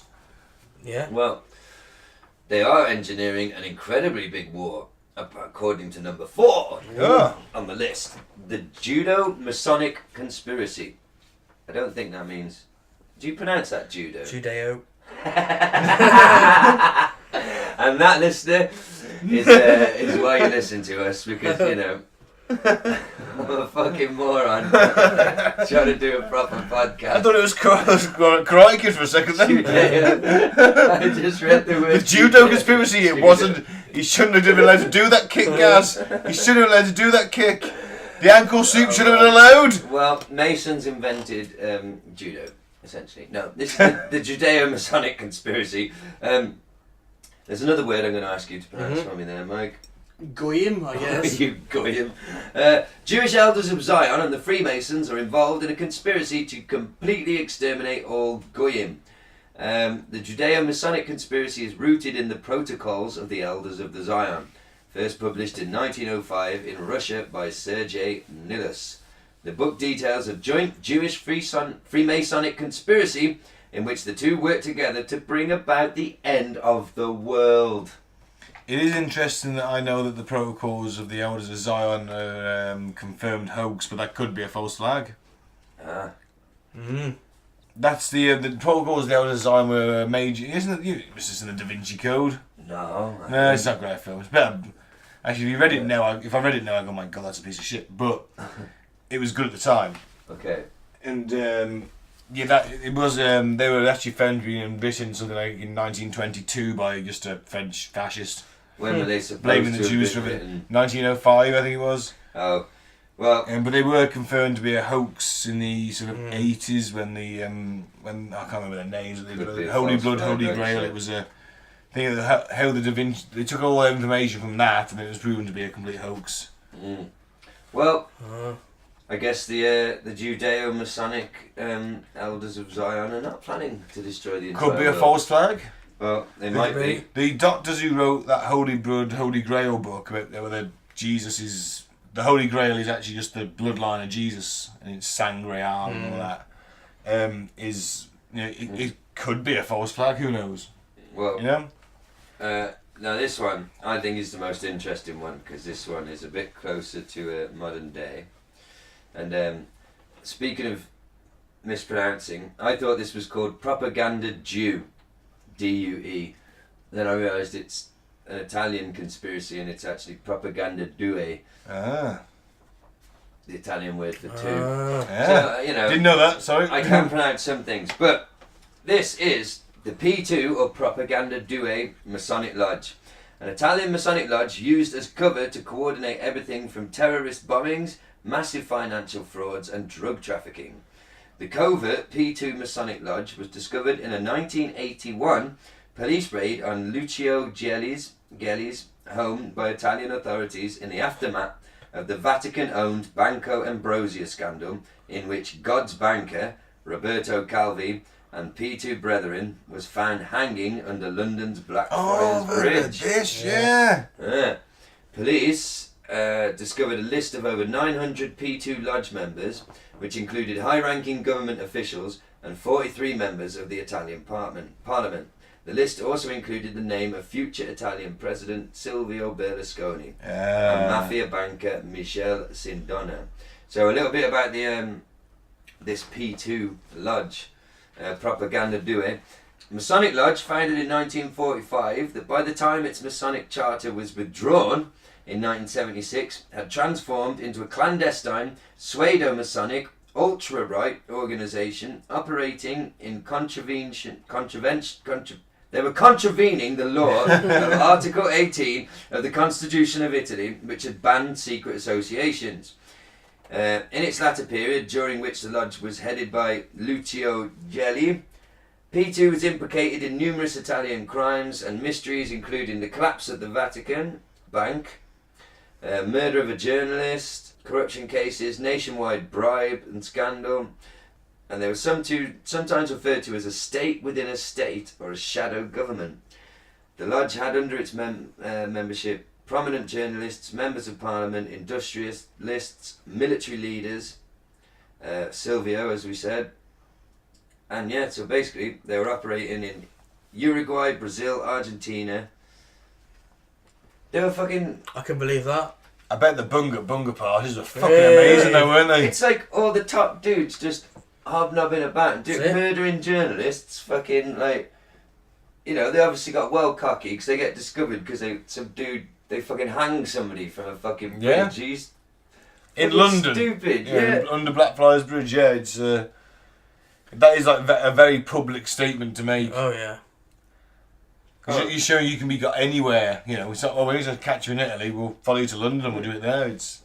Well, apparently in 1980 there was a massacre in Bologna, which I didn't know about, and the P2 members were condemned for attempting to mislead the police investigation into the massacre, which killed 85 people and wounded more than 200. That's just one of the things they've done. Well. So now in Italy there is a law which prohibits secret lodges. So there's no Italian Freemasons, I don't think.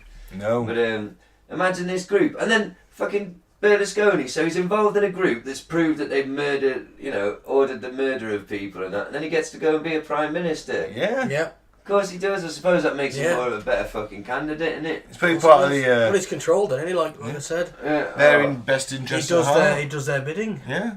He's got no fucking choice.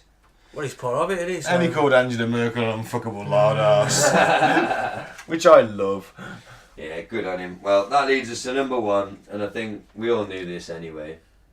Because, well, they control everything, and in at number one, Illuminati infiltration of Masonic lodges. Yeah. A guy called Adam, his Bavarian... Fuck me. I apologise to listening for all the bad reading I've done today. A Bavarian Illuminati infiltration and illumination of European Freemasonic lodges. Basically, the Illuminati was founded in 1776, around the same time. the Illuminati. The lodge was made by Yeah. the Illuminati. It is the Illuminati. Well, it started as the Illuminati. Like you said earlier, The don't French think... guy was a member of the Royal Society, which was the Royal Society for the Protection of Natural Knowledge, which would have the illuminated ones. They were the scientists of the day. Newton was in there. Yeah, I don't think they are now. In the Newton was a modern day. Mason, sorry. A A macist? He was a macist? Jesus. Confused between racist and Mason. He was a Masonic racist. A macist. I bet Boris Johnson's a Mason. Yeah, he He's a wants racist. he wants facial purity. I bet Prince Philip's a Mason. Oh, he's a masochist. So He's a macist. apparently, they influence events around. Oh, for fuck's sake! Look, I don't think that because remember I went to Masonic Lodge not long ago, and it was just a building that looked a bit like a church. There was nobody there, and it was boring.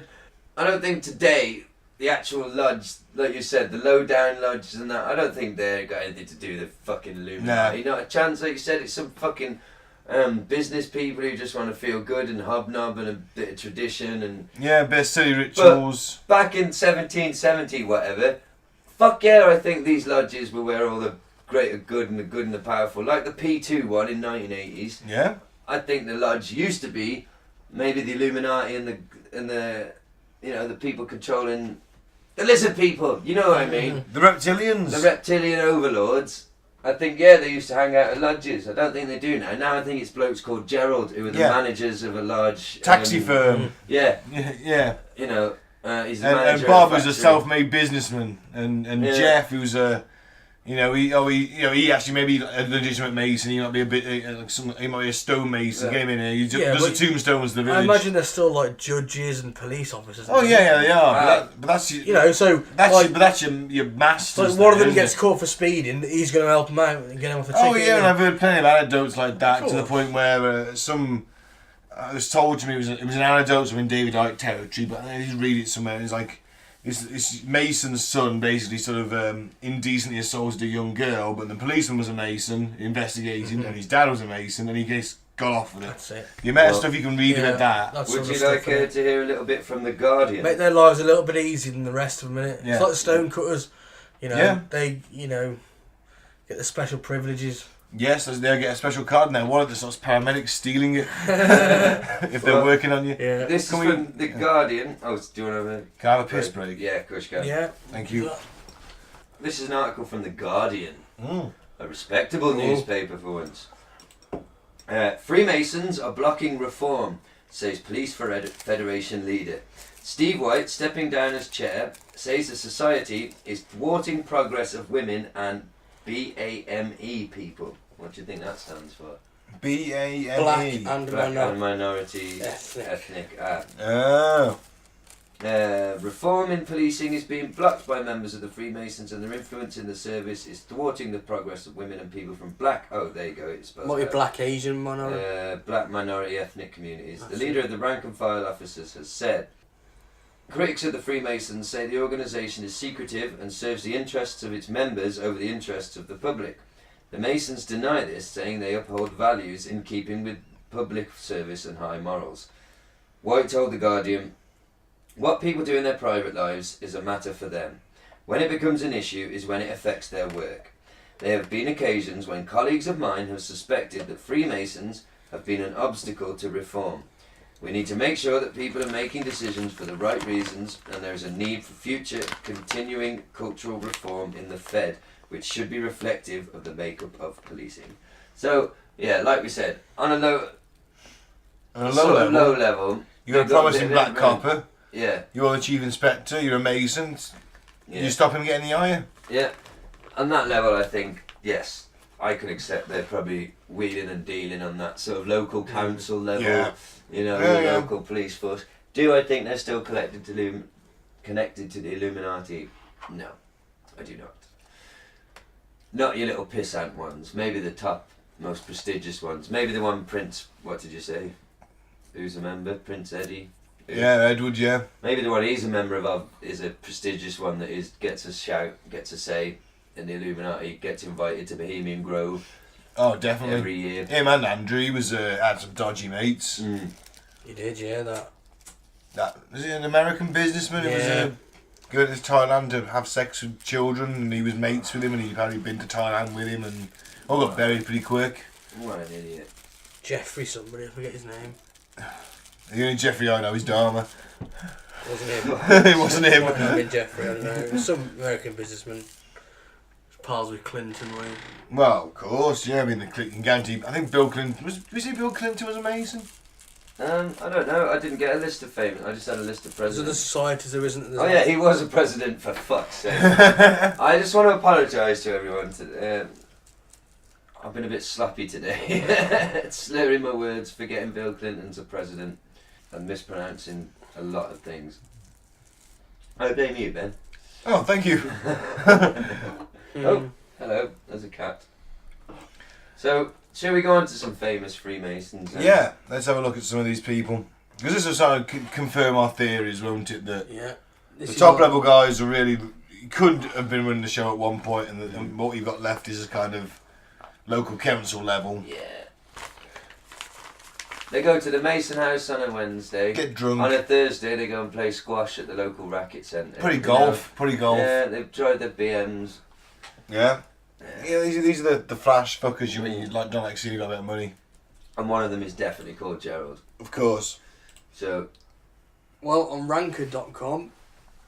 That's How dare you ranker, call me not such a wanker. thing. Yeah, don't go to that website, it's entirely different. That's Mike's personal website. Oh It's a live stream of him masturbating. How often do you think I do it? Maybe you build her a back catalogue or you release the website. I don't know. It's not live then, is it, you freak? Oh, you see it's live, just record it.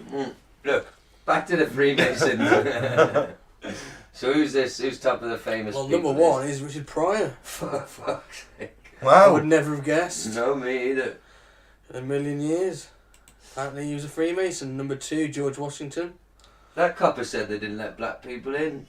They do. The British Army Lodge, one of the British Army lodges in America in the 1770s, admitted they admitted 15 African American members, and when the British pulled out, they gave them the permission to create a lodge and recruit their own members. Pulled out. When we lost the American War of Independence and left, the lodge let them create their own members. So I think they were the first African lodge they were known as. There's all women Freemasonries as well. Oh, that answer. We had a listener question on Facebook from a listener in Spain, your friend, I think. Yeah. Do they let women in? Yeah, some lodges in the States, from what I was seeing, have started to let women in, but it's on a lodge by lodge basis, basically. Yeah, I heard no that national rules. It has to be all women, but they don't recognise mixed. Oh. Apparently. Well, once again, listener. But no, some lodges do, but then they're not recognised by the main lodges. Yeah, okay. If they have women and men. So that's when they're more like a social club, innit? You want to take the missus with you. Why are you going to that Masons club every weekend? Why can't I come? And then let's let the women in and have a mix. In 1970s Britain. Yeah. Wow. Yes. Wow. Yes. Wow. Yes. That's exactly what it is. I gotta stay back here and do the cooking and cleaning, and you're off. Oh, this bloody masonry, what you doing here? Yeah, that's it. Fucking hell. Fuck, I've been completely lost now. All I can think of is like fucking Next you'll be saying there's a black problem. I think I already told you at the first The Black doggy Lodge. I next approve. door. I approve of the Black Masons. Well, I was going to say, once again, listener, you are the fact checker. We think some women are allowed in some of them, but they might not be recognised by the main one. Yep. Look it up. No, I'm only joking. I tried. So, Clark Gable. Number 3 is Clark Gable. Wow. He's also number 75 on the coolest actors ever. Wow. And in the Freemasons. And 44 on the most beloved veterans. Oh. Don Rickles, number 4. Who's he? American stand-up actor. Benjamin Franklin, number 5. Yeah, one of the founding fathers. Number 6, Jesse Jackson. Yeah. Fair. 7, Franklin D. Roosevelt. Yeah, president. 8, Oscar Oh, Wilde. that's good. Yeah. Do you know about that? 9 Andy Jackson. 10 John Wayne. Oh, makes sense. I could definitely believe Marion was in Yeah. there. Theodore Roosevelt, Oh, number 11. Teddy Roosevelt. Badass. Cool. Teddy looks like Robin Williams. Number 12, Harry Houdini. Fucking Ah. hell. He was in it, but he disappeared. Sorry, that's shit. Number 13, Ernest Borgnine. Who? Is He it? was out of Poseidon Adventure. Oh, shit. Yeah. Yeah, I don't think I recognise him, but You probably must have might. seen films in. He is old. Mel No Blanc. way. Wow. Mel Blanc. Bugs Yeah. fucking Bunny was in Wow. the Freemasons. I bet he really pissed people off doing the voices during the rituals.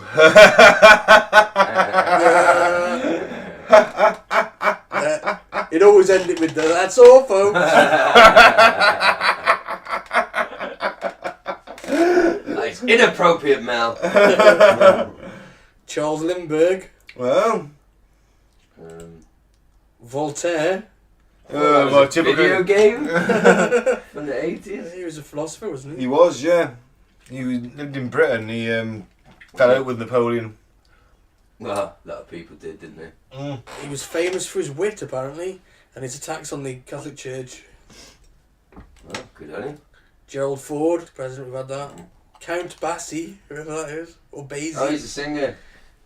Oh, jazz. I don't really like jazz either. to be Jazz fair. pianist. Okay. The President William McKinley. Thurgood Marshall. Man, what a name. Yeah. Thurgood. That's it. That name Like needs to be George brought back. Thurgood. That name Ba- needs to be do you think he kept- was bad to the bone? But as a first name, yeah, It's he still did. a good, but it's Yeah, close. it's close. But as a first name, man, Thurgood. Thurgood? Yeah, Get in here, they say it like Thurgood. that. It's not. Yeah. Thurgood! I like it. I want it. Mm. Anyway, who was he? The first black judge, African American judge, maybe. Yeah. Am I Supreme reading it right? Court. Supreme Court. Good lad. William Howard Taft. What did he do? He was president. Oh, He also got beat up by Carl Panzram. who's he? He was a hobo serial sort of. Oh man, isn't the last podcast in the last episode? He was a serial killer, Yeah. but he was like, he sailed around. He had all these thinking weird adventures as a serial killer. It was mad. Oh, he beat up a president. Also, yeah, he did because Taft had wronged him like 16 years before. He showed his house, beat Taft up, and took his gun. Fair play. Didn't kill him, weirdly. I think someone turned up and he was driven off. It's a But listen, it's a good episode actually. That you it's, don't want to kill a president. yeah, well, true. Mark Twain is next on the list. Famous writer. And a humorist. Rumours of my death have been greatly exaggerated. Is what he said. He was a Freemason then. I Yeah. don't know. He might not have been one of the evil ones. Glenn Ford, he was an actor. Never heard of him. No, Will Rogers. I've heard the name. Motion picture actor. Yeah. I've heard of him. Cecil B. DeMille. Director. Yeah. Gene Autry. Actor. Duke Ellington, I've heard that name. Singer. George Wallace. Politician. Governor of Alabama. Alabama. Douglas MacArthur. Who's he? Guy Five that star in general. charge of the US Army forces in the Second World War in Japan, in the Eastern Theatre. Okay. Sugar Ray Robinson. Oh, that one's a bit... Is that boxer in? Well, you say all boxers are stupid? They do get punched in the head a lot. Well, I heard that this is a lot like Scientology and you're going to have the money to move up the degrees. I suppose so, yeah. Yeah, Yeah, the you've got a money. point. And the status, the fame. Michael Richards, I know his face. He's in Plus, the you could just film. threaten him. He's the champ. He's... Let me in the Masons? No. Smack. Yeah, Let me in the yeah. Masons? Alright then. He could punch his way in. Yeah. Some Seinfeld in it. Yeah, I've seen him in quite a few things. John Philip Sousa? he looks like the guy from Jumanji. He's a composer. Rudyard Kipling. Ah, doesn't surprise me. No. Louis Armstrong? Sellers. Peter Peter Sellers? Sellers. There's his last film, actually. A film called Being There. It's all about him. He's like... well, he was a gardener, but he was very simple. He was a bit of a simpleton, like. Right. And he gets promoted to like being the president, and because the Freemasons are behind him, they think they can manipulate him. All some right. secret society, and that was his last film. Yeah. And in it, there's a funeral, the last president dying, and he's been, or CEO of some company, and he's been carried into a sort of a temple thing, and it's got the pyramid in the eye above it. Ah. The all-seeing eye. Well, I watched an Louis Armstrong. Louis fucking Armstrong. I want to join the Freemasons.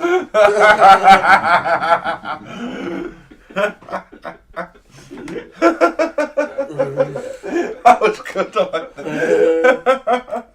It's the only impression I've got, really, I suppose. Oh, John Hancock. That's why you call the signature John Hancock. There's Yeah. my factoid. Oliver Hardy. Oh, not Lowell. Maybe. Oliver fucking Hardy. Yeah. W.C. Fields, Jack Dempsey. Boxer, wasn't Yeah. Yeah. Red Skeleton. Red Skelton, he was an American entertainer. I remember me nan liking Red Skelton. Oh, he? I'd never heard of him before, to be honest. Thomas Paine. J. Edgar. Oh, you cross-dressing fuck. Yeah. With wrong cross-dressing, J. Hoover shouldn't be doing it as an FBI. Ty Cobb. Baseball. Patrick Roy Henry. Rogers. Famous Roy cowboy. Rogers, Willie Mays. Tim Horton. The list goes on and on and on. Arthur Conan Doyle. Arthur Conan Doyle. So yeah, right. What are we saying? What do you think? I think what I said earlier, I'm going with the tippy tip of that pyramid is something else now. It's not the Masons. It's evolved. They may call themselves Masons. They may keep that as a public face of it, but really it's something a lot more sinister. Yeah. Whereas your blokes in the Dawley Lodge, the St George's Lodge, the Wellington Lodge round here, they're just like local Duke councillors. Yeah, there's an influence there. They'll help each other out. They'll get each other's family off any offences if they can. Get you off a speeding ticket. Yeah, that kind of thing. It's nothing too serious. Yeah, it's a bit corrupt, and they shouldn't be in those positions and looking out for each other. But do you think back in the day, in the 1700s, they were men of extreme influence? I would say so. As I do. That's right. Yeah, but that's It's but evolved. they just evolved into like the Yeah. military-industrial complex. They Yeah. got shares in arms firms and their engineering events. Yeah, well, just think that's just the Freemasons. I think even if there's just another dozen or so secret societies, that's Yeah. another whole lot of people. That are in Yeah, the well, secret society. let's say that Skull and Bones and the Freemasons are constantly jostling to get their man in. Yeah, yeah. Yeah. Well, does that Yeah. worry you a bit? Yeah, it shouldn't does. Shouldn't it be? Because they're like, it's an agenda then. It's not one bloke trying to go in and make a difference. It's an agenda of an entire organisation. Corporate scum, who Yeah. I love. I suckle at the teat of the corporate mother. Mummy, sell me things. What have you bought recently? No, actually been quite good this weekend. Haven't spunked any money this weekend. Been good. But I'm just saying, in general, that's my life. I slave away for 4 weeks, sometimes 5, for them to give me a wedge. I then spunk that wedge away, and then sell my soul for another 4 weeks It's true. for the next wedge. It's very And true. On and on. Yeah, but and don't you want a on. place where you don't have to sell your soul? Well, Wouldn't that be nice? it would be nice if I could All have a the- job. all the If my basic job needs. was tickling Care Bears, that would be an amazing job. But You know, where all our basic needs are met. Society that takes care of people. where you get Yeah, that'd be great, but it's not going to work because we're not in a secret society to change anything. Where at lunchtime you get a nice hot soup and a hand job of a homely woman who dished out your soup. She does wipe her hand in between services. The wet wipe industry go through the roof. So yeah, I conclude what I said earlier exactly the same. I'm basically the same as you, Ben. I think yes, they still have some influence, but I think in a local politics level, maybe Yeah. I think once upon a time they were installing presidents and setting up countries like America. But like you say, I think that evolved into something else. But like the people lower down have been left with the remnants of it, the Yeah. name, the symbology. But it's nothing. It's just a boys' club, I think. Yeah, yeah. So what do you reckon, Mike? I think it might be still a little bit more sinister.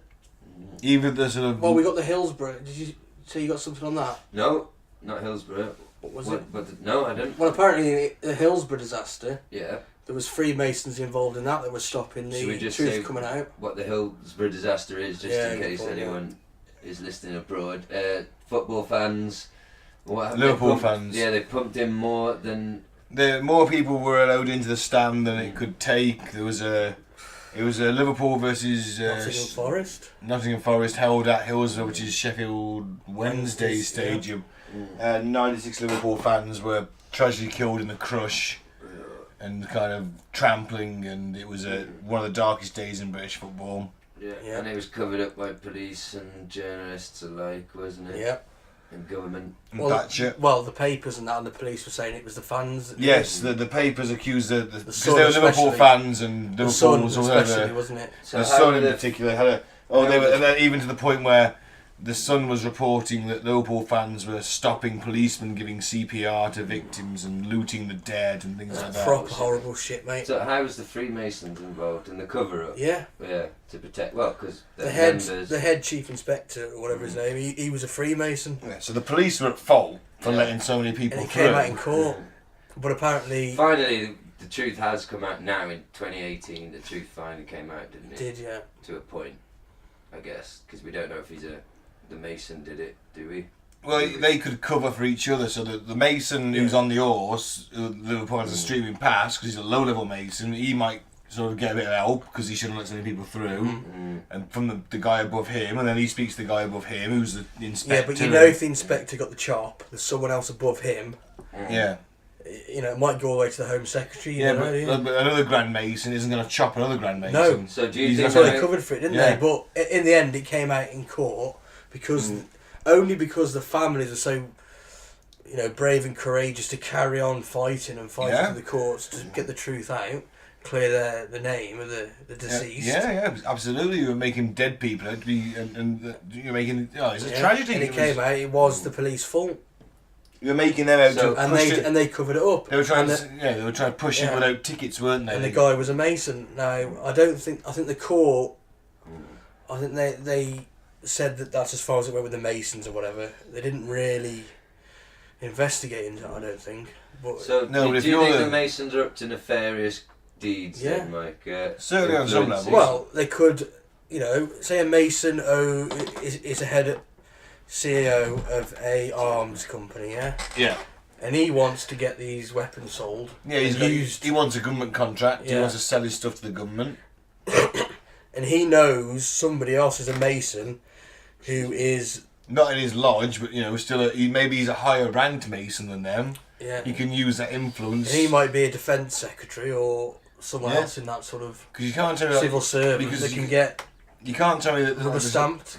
the higher ranks of Masons or various lodges might all have a meet up at some point, or your 33rd degree Masons all might pop round and have a coffee one day. You don't know. Coffee morning in Yeah, Costa Coffee. Yeah, you don't know things you don't know, do you? So maybe they do communicate in that way. Oh, so and so's a 33rd degree Mason, the Susson's Lodge, and have a word with him. Because they're going to turn you down. You're fraternal brothers. Yeah. You do the handshake. I think the you hop on majority one leg. of it You roll your is, trouser leg up. like you say, they help each other out. Yeah. They make their lives a little bit better than the rest of us. Yeah, favours, and all this. giving family members jobs, things like that. But they have to do weird, stupid rituals to get these minor benefits. I'd rather just not do the dumbass rituals. I Yeah, wanna but be if a you've part of got a club.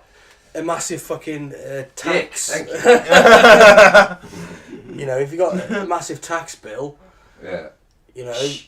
they might be able to get that rid of you. Well, help me with it, yeah. Or might get that pushed back to the back of the line, so you got 3 years to deal with Yeah, it. but that's different than from being a member of the New World Order and the Illuminati and ordering Syrian strikes, isn't it? I think back in the day they were installing presidents. But I think, I know what you're saying. It's not good for them to have any influence over local things, no matter how big or small. And I do agree, But I think if we put it in perspective, I don't think they're up to much these days. I don't think... certainly that your local types aren't. They're just doing the stuff on the lower level. Yeah, maybe they're dishing out contacts. I do think that the top boys, they might call themselves Masons, they might wear the garb, they don't believe in that shit anymore, they sold their soul for money. and they use that as a system to a point, but really they're just all in about themselves and how they can engineer stuff. I mean, patting each other's backs, feeding each other with money. Yeah. I'll get you a cheap deal at the Mercedes dealership. Don't you worry, Yeah. Gerald. You know, my man there. I've got a salesman there.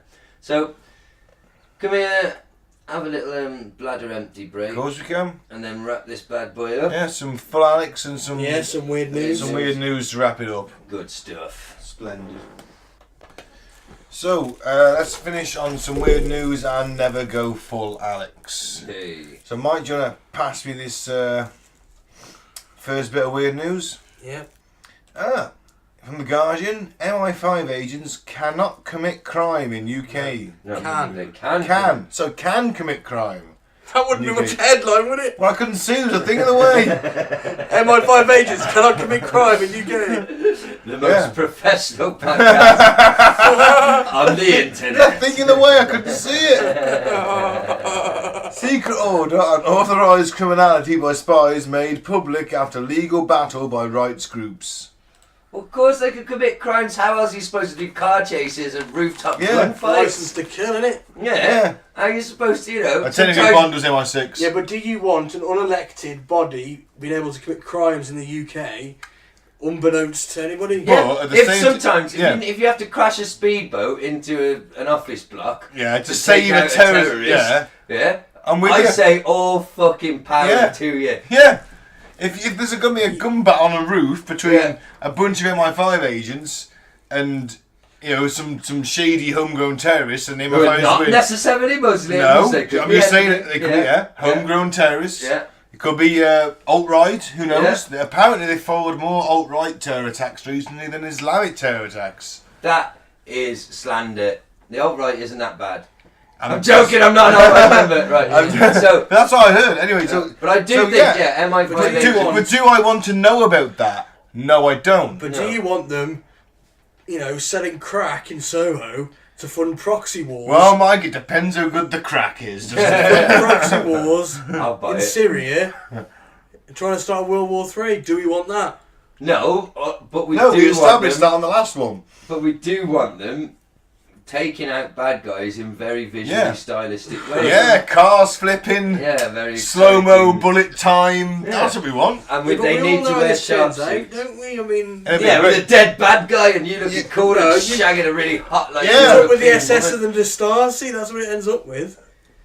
Well, maybe The we're secret getting a bit police ahead of ourselves. dragging you up in the middle of the night. No, maybe it just means they could steal a cream egg and they don't have to pay for it. Yeah, maybe we're glamorising it a little bit. Yeah, because you know. maybe They they need can go to nourishment. Smith's, right, and they get the meal deal and they don't pay for it. Maybe that's They sort of flash- benefit. They flash a little card. We'll never Yeah. know. We'll never know because guidance about when British spies can commit crimes and how far they can go remains confidential. Of course, it's a secret fucking It's organisation. the secret service. It's you know it's the secret intelligence service. Yeah. It's a secret. The name, the clues in the name. Yeah, I know. I'm arguing. Is this a good thing? Well, if they're protecting the country, then yes, it is. Yeah, but what if they're corrupt like the CIA, which were because what if they were cocaine No, this- into poor neighbours? what if they were British, we're not corrupt. Yeah, how dare you suggest that, Mike? Our parliament is full of morally upholding civilians, citizens. It's twats, thieves. Was it Dennis Skinner said like half you tourists over there are crooks, and the speaker said you can't say that. He goes, all right then. Half you over there aren't crooks. That is the best line ever in Parliament. That is. Yeah. Good stuff. I hope it got a good reaction. He got booted out for the day. But if you got booted out for the day and you knew you come back tomorrow, I'd give him the finger or something. I'd walk in and accept my... I've come to accept my reward. Walk into a hero's entrance. I'd like to think from my own party. Yeah. I'd have Stone Cold's music playing as I came in. Yeah. You walk in and crash two beers together. Flip the bird. The Speaker of the House, fingers to him.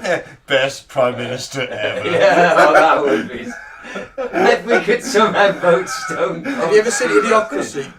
Oh, yes. Well, Stone Cold would be. They got that wrestler, didn't they, as president? It's amazing. Have you seen that? Yeah, I have. Yeah. It's a great movie. It is. Mike Judge, isn't it? Yeah. Legend. Yes. Beavis. So, right, what do we think? They're doing it. I think they're it's doing fine. it. Yeah, I don't have a problem with it as long as I'm not getting nail bombed in a shopping centre. To be fair. Well, I like that quote. Authorised criminality is the most intrusive power a state can wield. That was your fear, wasn't Smart. it? But also, it means you can do an awesome high-speed You can car do a chase. G-turn with a or car. firing a handgun out the window. In a car that you just just on took V off for some- Vendetta, for God's sake. I know, Yeah, but James J-turning Bond. it. Well, J-turn. You know, like the other guys using that film. Yeah, You know, a bit. with The Rock and Samuel L. Yeah, Jackson as yeah, those they- really cool cops. Yeah. That's how I five in my mind. Yeah. So I'm like driving a Dodge Charger down the road, Yeah, firing firing at a the window. semi-automatic at the window, and my partner just jumps onto the roof and dodges bullets and fires back. And Yeah, that's what Yeah. we do to terrorists. Yeah, man. Because you're absconding at night with a hood over your head, someone catching you smoking a joint. Well, it would be well, our in my fault. mind, I'm a filmist. But it'd be our fault for doing terrorist behaviours if Yeah. you ever get taken away. And I won't get taken away because if you've done nothing wrong, Mike, you got nothing to fear. I've heard that on the news. I mean, how trustworthy that is. Yeah, it's okay for them All to right. take away our We'll freedom move on then. because I haven't done anything wrong. And just for the record, James Bond would fuck Jesus up in a fight. Oh god, yeah, I agree with that. Yeah, definitely. We'll move on to something less contentious. Scientists just made sheep-human hybrids. Oh wow. Here's what you need to know. Okay. This is from sciencealert.com.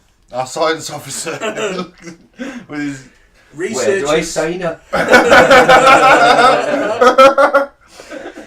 oh man, is it half woman, half is the top half a sheep and the bottom half a woman? It's all my dreams come true. Is it like a mermaid with the top half a woman, the bottom half a sheep? Oh man, this is a horrifying vision of a chimera. It doesn't matter which way round it is, you still got somewhere to stick your dick. Yeah! Oh, that's a Welsh you could out. Yeah. So what's the the fuck's scary going thing on, is Alex Mike? Jones is right, they're making chimeras. What kind of chimeric eroticism is this, sir? Why are they doing this? Researchers have achieved a new kind of chimeric first, producing sheep-human hybrid embryos that could one day represent the future of organ donation by using body parts grown inside unnatural engineered animals. Oh, I want one tomorrow. What the fuck? They need to sell it a bit better. I'm going to get you a new liver, Mr. Vincent. Oh, amazing. Where from? It's from an unnatural engineered animal. See- Oh, great! I don't like the word unnatural yeah. in that sentence. Kill me now. Doesn't sound good, does it? You know. Can you just Apparently get your there's still biker's liver? 99% sheep, 1% human. Oh, I don't want it. Oh, so we get the stem cells out of them. And so we haven't got to use the little fetuses that have been aborted. So it's a more, you know, we're still getting that technology, we're just sidestepping it by doing something more weird. Yeah, I think this is quite an important Because we've got to have stem paragraph, cells. though. Well, yeah, but this is an important paragraph to not get people, because the headline's a bit sensational, isn't it? Admittedly, the human portion of the embryos created in the experiment, before they were destroyed after 28 days, is exceedingly small. But the fact it exists at all is what generates considerable controversy in this field of research. Yeah, it's 1% human. So it ain't much at all, But but it's still there. the stem cell thing, like, that can cure a lot of stuff. For Oh us. yeah, I know it can. And it should be, in my opinion, like, we should be researching that shit more than we certainly are. Did you So- see Mel Gibson and his mate on Joe Rogan? And let me guess, they're against it. No, they fucking love it. Really? Saved his 93-year-old dad's, brought him back to life, kind of thing. Wow. Joe Rogan swears Could by be it. necromancy, can it? Yeah. Enough stem Yes. cells, necromancy. No, There. it didn't bring him back from death. Just, I mean, gave him some, some Added pep. some pep in his cock. I don't know. Yeah. You heard it here first, Mel Gibson's a necromancer. Spread that like wildfire. No, I want Mel to come back. He's had enough. He's paid for his crimes. Let him back into the movie land. He doesn't deserve to be out there in wilderness. He's doing Passion of the Christ too. Oh God, no! I just meant Lethal Weapon. I want him to do some action movies. No, he's directing Passion of the Christ too. It's Ow! The sequel, he's dead! It's the resurrection this oh, time. Fuck, I forgot about that bit. That's a bit. He's going to come back and fight you again. Yeah. Yeah, That's what you gotta wait. win. That's why you gotta wait inside his tomb every 3 days and find new and interesting ways to shank him in the kidneys. I will just shank him the same old way every time. Fucking hippie. So, what do we think? Is this good? Why are they doing it? Why are they doing I think it? it's You're great. gonna grow some organs? Do you want to hear from stem cell biologist Hiro Nakakuchi from Stanford University? With that kind of name, yes, I do. Oh, yes, please. Sorry. The contribution of human cells so far is very small. It's nothing like a pig with a human face or human brain. Oh man, it would make it harder to eat bacon if that was the case, wouldn't it? But what if you've got a lung that was grown in a sheep and I don't know, you start eating grass? I don't know, taking up the arse from a sweaty Welsh bloke. Or a New Zealander. Well, that's in mild, Gaz. I can understand why you've been, Oh, sorry. Hey, I did it once. It was an initiation. You a mason now? A Welsh mason. Had to touch up A Welsh member of the Bullingdon Club. Not a pig, it's a sheep. You have to put your dick in a sheep's mouth while it's still alive. To give a hand job to a ram. Lovely. On a mountain top. I'm sorry, Welsh people. Yeah, me too. My dad's Welsh, so come on, I'm allowed. So yeah, okay. All in the name of science. Whatever weird shit they have to do, if it's designed to keep us alive and help us keep going, I suppose. Yeah, I'd quite like some stem cells for my inevitable liver failure. Yeah. But what about these poor hybrids that are just bred for organs? Yeah, but it's for our benefit. Yeah, I'm They're Gaz. not alive. Oh, I assume they They're- some yeah, kind they're- of suspended Yeah, but they animation. wouldn't be kept alive. They'd be Kept like, alive, so the organs are alive. And then, yeah. No, organs It's will not just like they're going to be trying in a I field, see is what you it? mean. Yeah, fuck 'em, we'll eat the meat. Yeah. Shaving the wool. Yeah. Like we do with all the other sheep. You don't feel bad for them, do you? You'd love a nice lamb curry now, wouldn't you? I would actually. Yeah, exactly. That's the problem with being a meat eater. I'm not Exactly. against killing and eating. It's the unnecessary suffering I can't. Me too. I'm absolutely agree. And I am with you, but I just don't like to think about it because that makes Yeah, my burger that's more why delicious. That's why I don't think about it. Exactly. Ever. 'Cause then my Ignorance is steak- bliss, and I'm happy as Yeah. fuck. I agree with Gaz on that completely. On the When it meat comes thing, to meat. I hate the cruelty of it. But my God, I love eating beef Oh. and pork and chicken. I did And go lamb. vegetarian Of all for a the year. meats. Yeah, I yeah. did go vegetarian for a year. I Well, did. Piscatarian. I never ate have. fish, but Why? Because they don't have any feelings. yeah.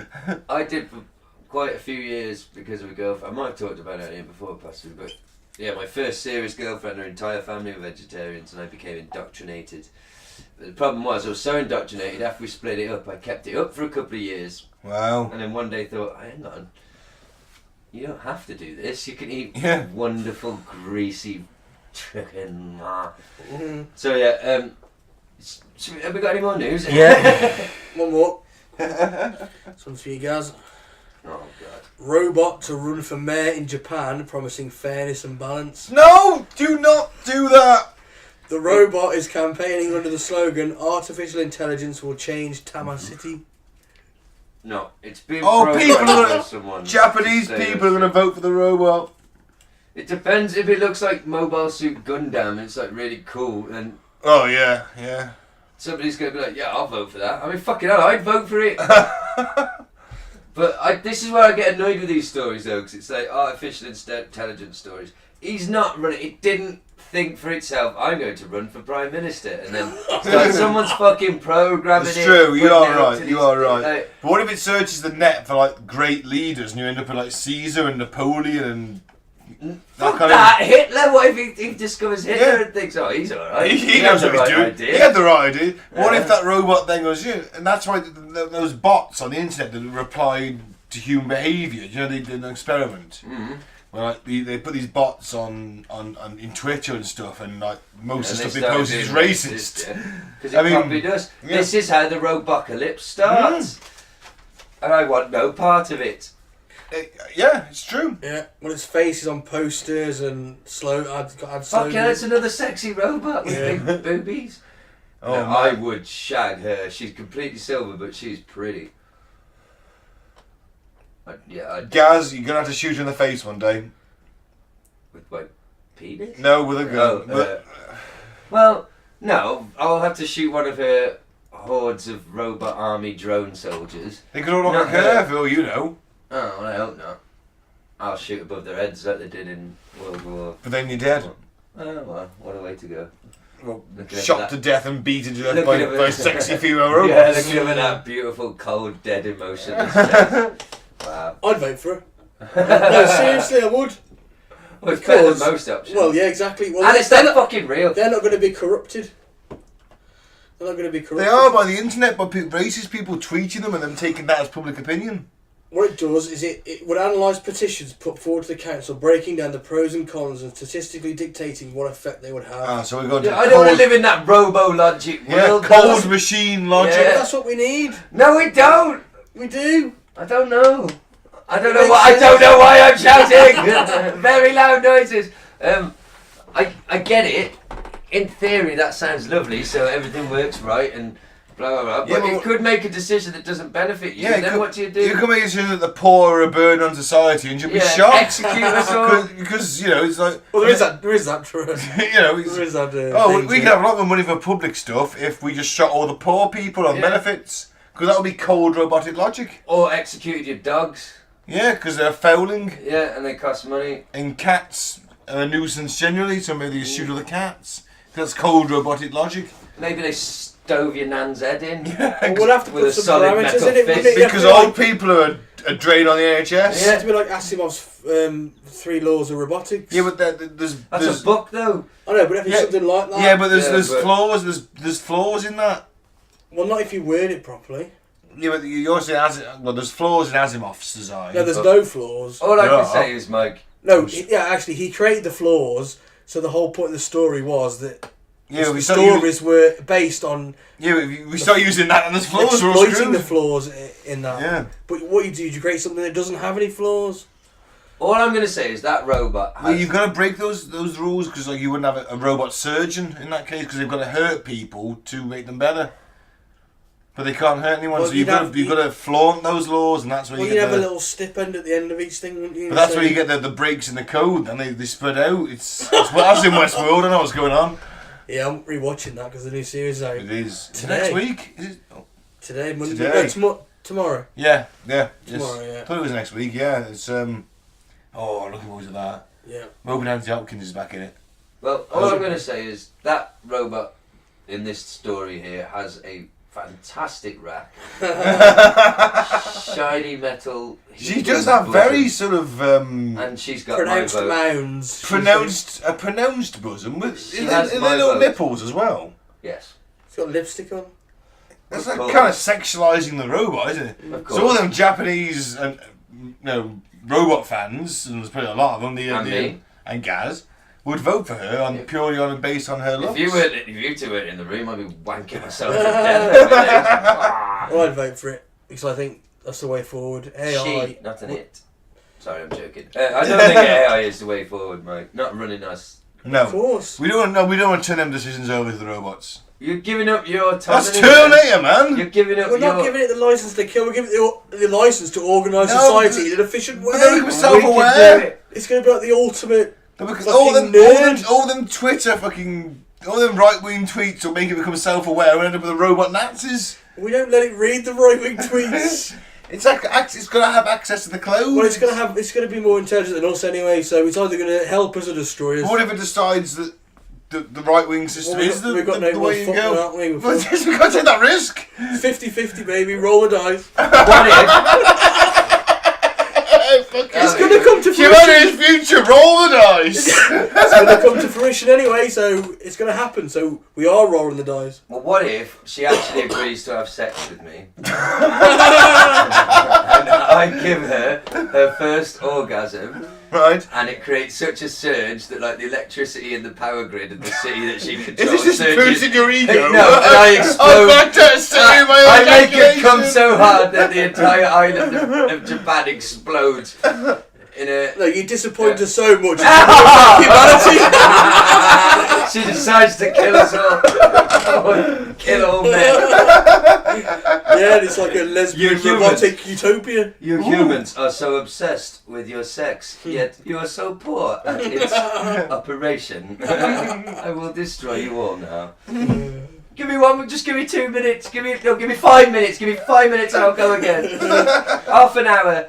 Oh, don't do this, babe. Well, the flesh is weak. The flesh is so weak. I'll stick my finger up your rear port if you want. I've got a USB dildo.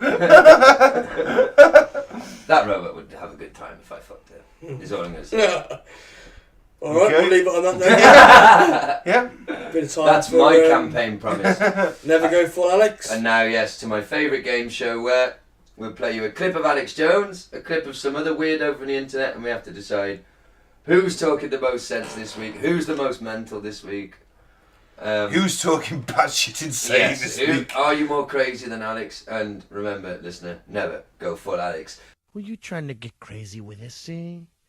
Don't you know I'm loco?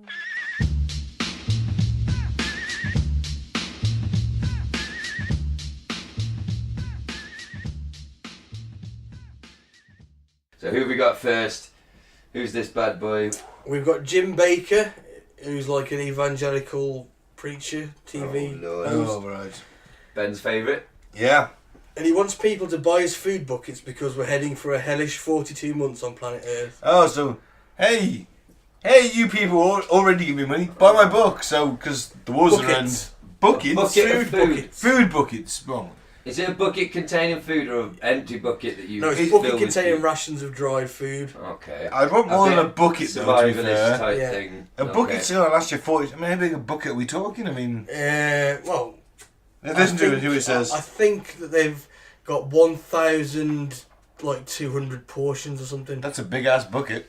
I think of a bucket as a... No, it's a big bucket. Oh. Big, like 20-litre bucket, I assume. Alright, well, let's listen to what Mondo de la Vega has to say. The news, though, is crazy. Oh, evil, it's evil, insane. evil. And Oh, I've seen that. You know, how Colonel they're trying to Sanders, destroy motherfucker. the president and his family Yeah. is this. God is speaking to me about it. What he is saying is he is going to send judgment, and he's going to judge some people that we can't judge. You know, we're not to judge people, but he can judge. Yeah. And I believe there's going to be some things happening, and we're going to be shocked. There's coming a time when that's when he said, the Bible says there will be no food to eat. And if you do get any food, you have to sign over to the Antichrist. That means you've sold your soul to the devil. Right. And you say, oh, it will never be that evil. What's going on right now? Half of America hates Jesus Christ. Half of America wants to destroy the president because he's standing up to save babies, that he stands up for religious freedom, Right. and all. And they're making him out as the Antichrist, as an evil person. This is what's really, really sad. And it's time to be prepared, because it's coming a time when it'll be too late Yes. to get ready. Absolutely. And that's going to be a hellish 42 months Yes. on planet Earth, as it says right here in the Bible. And he says that your silver and your gold is going to be worthless. That's right. So people have been storing away silver and gold for the last days. Yeah. The only thing that you are going to want when these times come is going to be food to eat. Yeah. And that's why we've spent our ministry for the last years putting together this food for survival. That's right. That you can buy You can buy for the low price of... exclusively from this website here, Yeah. www.charlatans.com. Staying Alive buckets. 7 years. $1,500 for 32 staying alive buckets. 7 years for one It's person. not fucking cheap. No? $1,500, that's like £1,200, isn't it? Yeah. Of dehydrated food. Yeah. And I bet this 42 months of hell, does that directly relate to how long these buckets will last? Yeah, probably. Yeah, probably, yeah. You mother hubber. 7 years? What's 7 times 12? Well, it's 42 months is 3.5 years. So he's saying the president is a man who wants we're going to buy more than, freedom. haven't you? He's just said, this man, let's establish, because we have to say, the game is to decide who's chatting the most batshit crazy stuff. This man here has just told us that President Donald Trump is a man who stands for religious freedom. The same president who introduced the Muslim travel ban merely days after his getting into office. Oh my life. So he forgot that bit. What he means is Christian religious freedom. Because they think they're being white persecuted. White Christian male. Half the country doesn't want to be Christian, guys. Half the country hates them. Do they hate Jesus or just not? Does not believing in him mean you hate him? Yeah, it does. Yeah, that's what it does to them. It does to them. If you don't, it's not the thing. So if you're not with us, you're against us. I'm sat in the park eating my ice cream on a hot summer's day, and some Christian guy says, "I don't believe in eating ice cream on a hot summer's day in the park." Oh, great. So because I believe that, you can't do it, and that's what these guys want, isn't it? It's.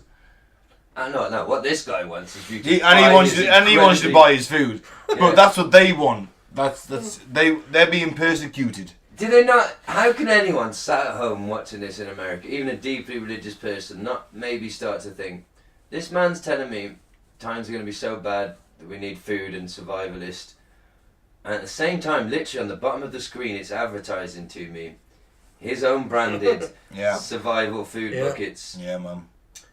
Something here isn't quite right. No.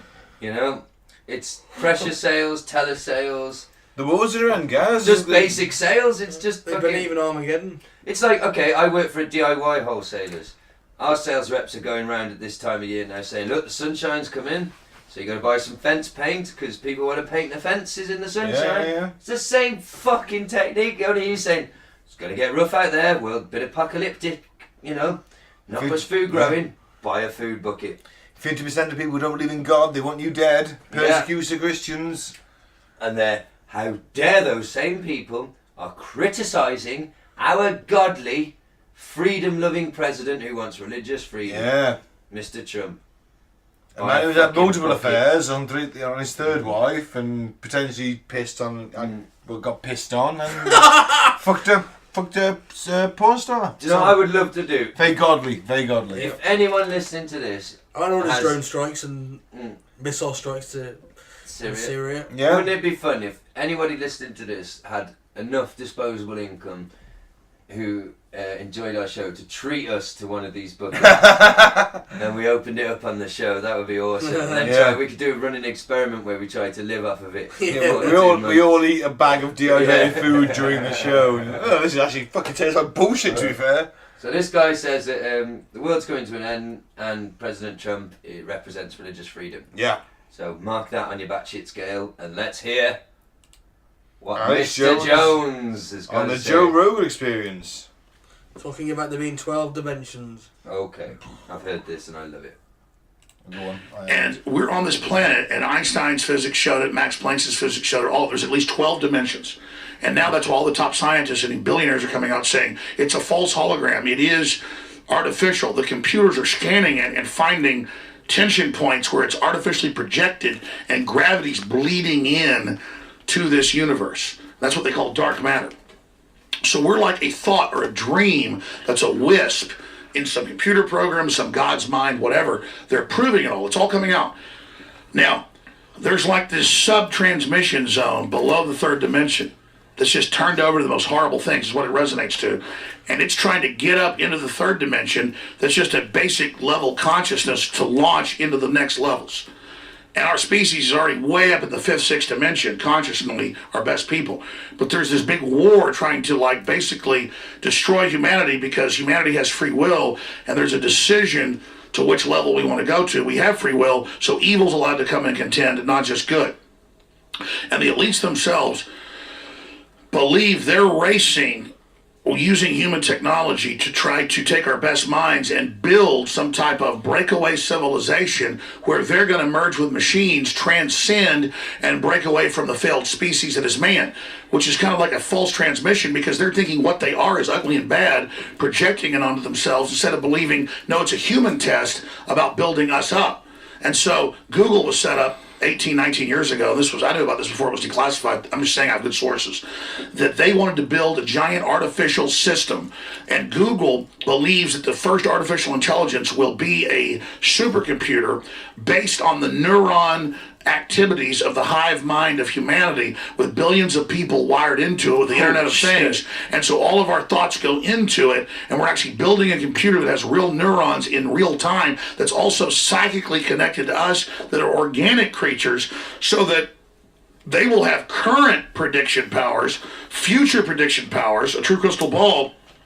But the big secret is, once you have a crystal ball and know the future, you can add stimuli beforehand and make decisions that control the future. And so then it's the end of consciousness and free will for individuals, as we know, and a true 2.0 in a very bad way, hive mind consciousness with an AI jacked into everyone, knowing our hopes and dreams, delivering it to us, not in some PKD wirehead system where we plug in and give up on consciousness because of unlimited pleasure, but because we were already wired in and absorbed before we knew it, by giving over our consciousness to this system by our daily decisions that it was able to manipulate and control into a larger system. Holy fuck! Can I go first? That was amazing. That was He kept fucking that up incredible. like, over 2 minutes. That was incredible. Can I go first? Because he's won. the other guy was just trying to sell me stuff with fear. That is, you know what? I know he started at one point, but my God, we ended up in something completely different by the end of that, and all of a sudden I feel the need to go and buy Alex Jones's bulletproof vests and tactical rations. I mean, that was incredible. That was amazing. Yeah. That was like a sci-fi novel. It was. Yeah. That was fucking incredible. The thing is, most of it made sort of sense. And If it you just followed it, spewed it out. it did actually make sort of, there was some logic behind it. And that was, I saw it, I'm pretty sure, 2 minutes and 46 seconds of virtually non-stop talking. He's rehearsed that. Nah, that's just coming off the top. Do you think? Do you think he rehearsed it like a Might smart? be thoughts he's had before, Yeah, but he's he probably said it before he showed. but I think that's coming off. That's why I say it every week. I really admire the guy as a performer. He's one hell of a performer. He's a fantastic performer. That was incredible. And an improviser, like coming up with stuff like that. He's also, we should say, that's a clip from his Joe Rogan experience. He was stoned as fuck. Joe Rogan gave him marijuana and whiskey, and this is the results. Isn't that what you used to do to me at the time? You're basically Alex Jones. I love this idea, and he's not the first one to have it. I use this in my little audio book that I wrote, which is available on our Podbean feed if you scroll right down to the bottom. It's called Mechaphile. I use the idea of every single computer on Earth representing a brain cell and all being linked up to make a brain. I'm not the first person to have that idea, but he's talking about not the computers, our actual minds being psychically linked up to a fucking supercomputer. They can predict the future. That's predicting the future based on all our brain powers and wow. Yeah. I mean, imagine one human brain is amazing. Imagine 7 billion. The power of 7 billion human brains. Yeah. Wow. What couldn't that achieve? It'll probably have something. Whatever we do achieve, someone will find a way to monetize it and use it to sell sex. Yeah. Oh yeah. Yeah. Every new invention, sex is the first thing they can buy onto it. Look at robot technology. Oh, the cutting edge technology. Robot brothels. It's true though. I suppose I haven't helped this episode by sexualizing the Japanese robot. But listeners, Google her. She was sexy and her tits are out. So I mean, come on, I'm only a man. I think Alex wins. He's batshit crazy. Yeah, definitely. Week. That was phenomenal. And it was wonderful. Yeah, and I'll give you something to think about when you're lying in bed tonight. You will. Am I psychically connected to a hive mind supercomputer in another dimension? Yeah, in one of the 12 dimensions. It's a bit like Project Jabberwocky, going back to the Mandela effect. Oh, I know Jabberwocky's a story, isn't it? It is, I remember it. Yeah, it was that the computer tuning program. fork. Yes, I remember it. That AI that predicted stuff. Yeah. So I think Alex wins this week, and I think we should wrap this up. Yeah. So I'm in Ben. I'm going to say don't drink the Flavour Aid. Really? Don't join a cult. That's right. I've been Gaz. Free Biff Tannen. I'm Mike. Peace out. Bye. Thanks for listening.